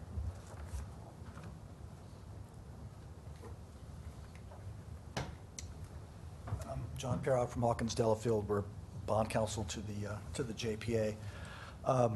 Peter's correct. The only impact of, as they say, other entities not using the JPA would be that essentially the JPA debt would go back on the balance sheet of the department. That is, nothing would affect the rate reduction bonds. They would stay in place. They would be at a AAA rate. They would pay their way out. But the only impact would be the consolidation on the balance sheet of the department. The impact, as Peter sort of alluded to, would be you'd count that as your debt, essentially, so you would have to cover that in addition to your water system revenue bonds. I don't know if that answers the question. And what's the reality of this hypothetical situation? Well, I think the plan is that the JPA is set up for not only the department but for other entities to use this financing tool. It's modeled along the lines of SCAPA but for water. So essentially, SCAPA does multiple projects for various entities, and the thought is that this entity would do the same thing for water. So the plan is at this point that the JPA would be set up so that other entities can participate. But again, to the extent that they don't, the only impact would be consolidation on the balance sheet. And so there would be no really adverse impact for the department on its financings. I had a quick question on the consolidation on the balance sheet. Does that mean our debt ratio goes up from 65 to 70% or what to what? Because actually, Tony Wilkinson has kind of expressed a concern that we're bumping up against our ratios, and I just want to make sure that does not impact. So obviously, we're at 61% now. To the extent that that we bring this onto balance sheet at some point, then we'd have to look at that in the context of the overall debt that we have. At this point, we feel very comfortable. The financial plans we've run still look like we'd be at or below the 65%. As we look to the next rate action, however, especially if there was some kind of change or unwinding, then we'd want to look at the 65% capitalization ratio in terms of what steps we want to take. We're always balancing, the capitalization with the impact on the customer bills and trying to maintain those low rates. So that's something we'd have to look at as part of the overall review during the rate action. This was something that the OPA had brought up, and Navigant was the capitalization rate, 68% for power and 65% for water, and also to have the CAO and CLA assist the OPA and the department with looking at this from the perspective of, long term, what should we be doing in terms of those capitalization ratios, because you don't want to be at or above those levels. So we may need to increase our investment side to bring our ratios down. Is that true? Correct. But that obviously has an impact on customer rates too. So it's again balancing all of that. I understand. And then Navigant, I'm not used to seeing them as financial advisor. And are they acting as FA in this transaction? So no, we have PFM. Dan Hartman is here from PFM to assist answer any questions. But Navigant just was we engaged the services of Navigant because of the familiarity they have with securitization, with our rates specifically, having done the analysis on behalf of the city and the OPA.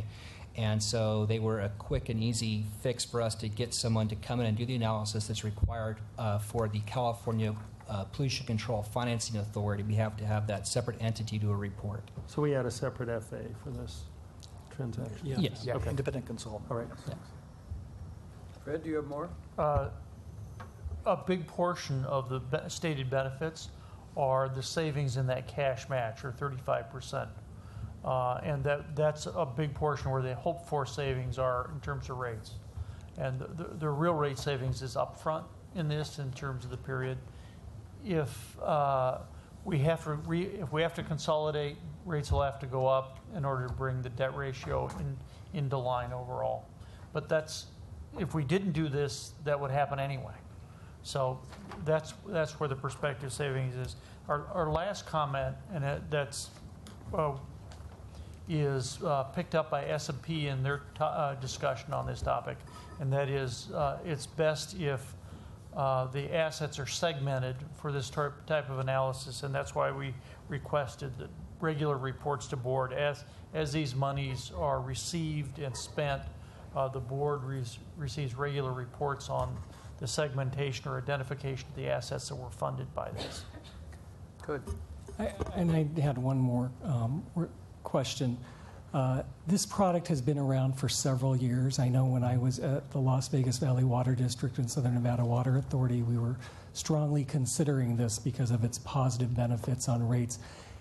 Can you name several other agencies that have utilized securitization or rate reduction bonds so that our board is aware of others that have considered and looked at this? So in LIPA, PG&E, you guys can name more, but We can have Dan Hartman probably tell you more specific on that. And Dan is from PFM, the SCAPWA's financial advisor.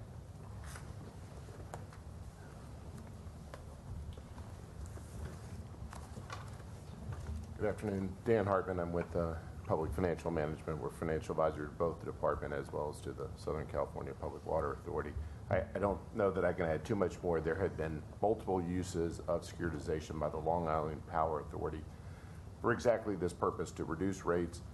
They've done multiple issuances accumulating $4 billion. Those have been successfully placed in the municipal market, and there are others considering it. There is state legislation, because securitization does require that in the process of doing municipal securitization, and then it is certainly a technique that we have seen in the state of California for all of the investor-owned utilities that dealt with stranded costs back in the late 90s, successfully placing AAA securities that have been light items on the IOU's bills for the last 20 years. And so they have been successfully used. But in the municipal world, the Long Island Power Authority stands as one of the first adopters, although we're seeing more of it being considered and used over time.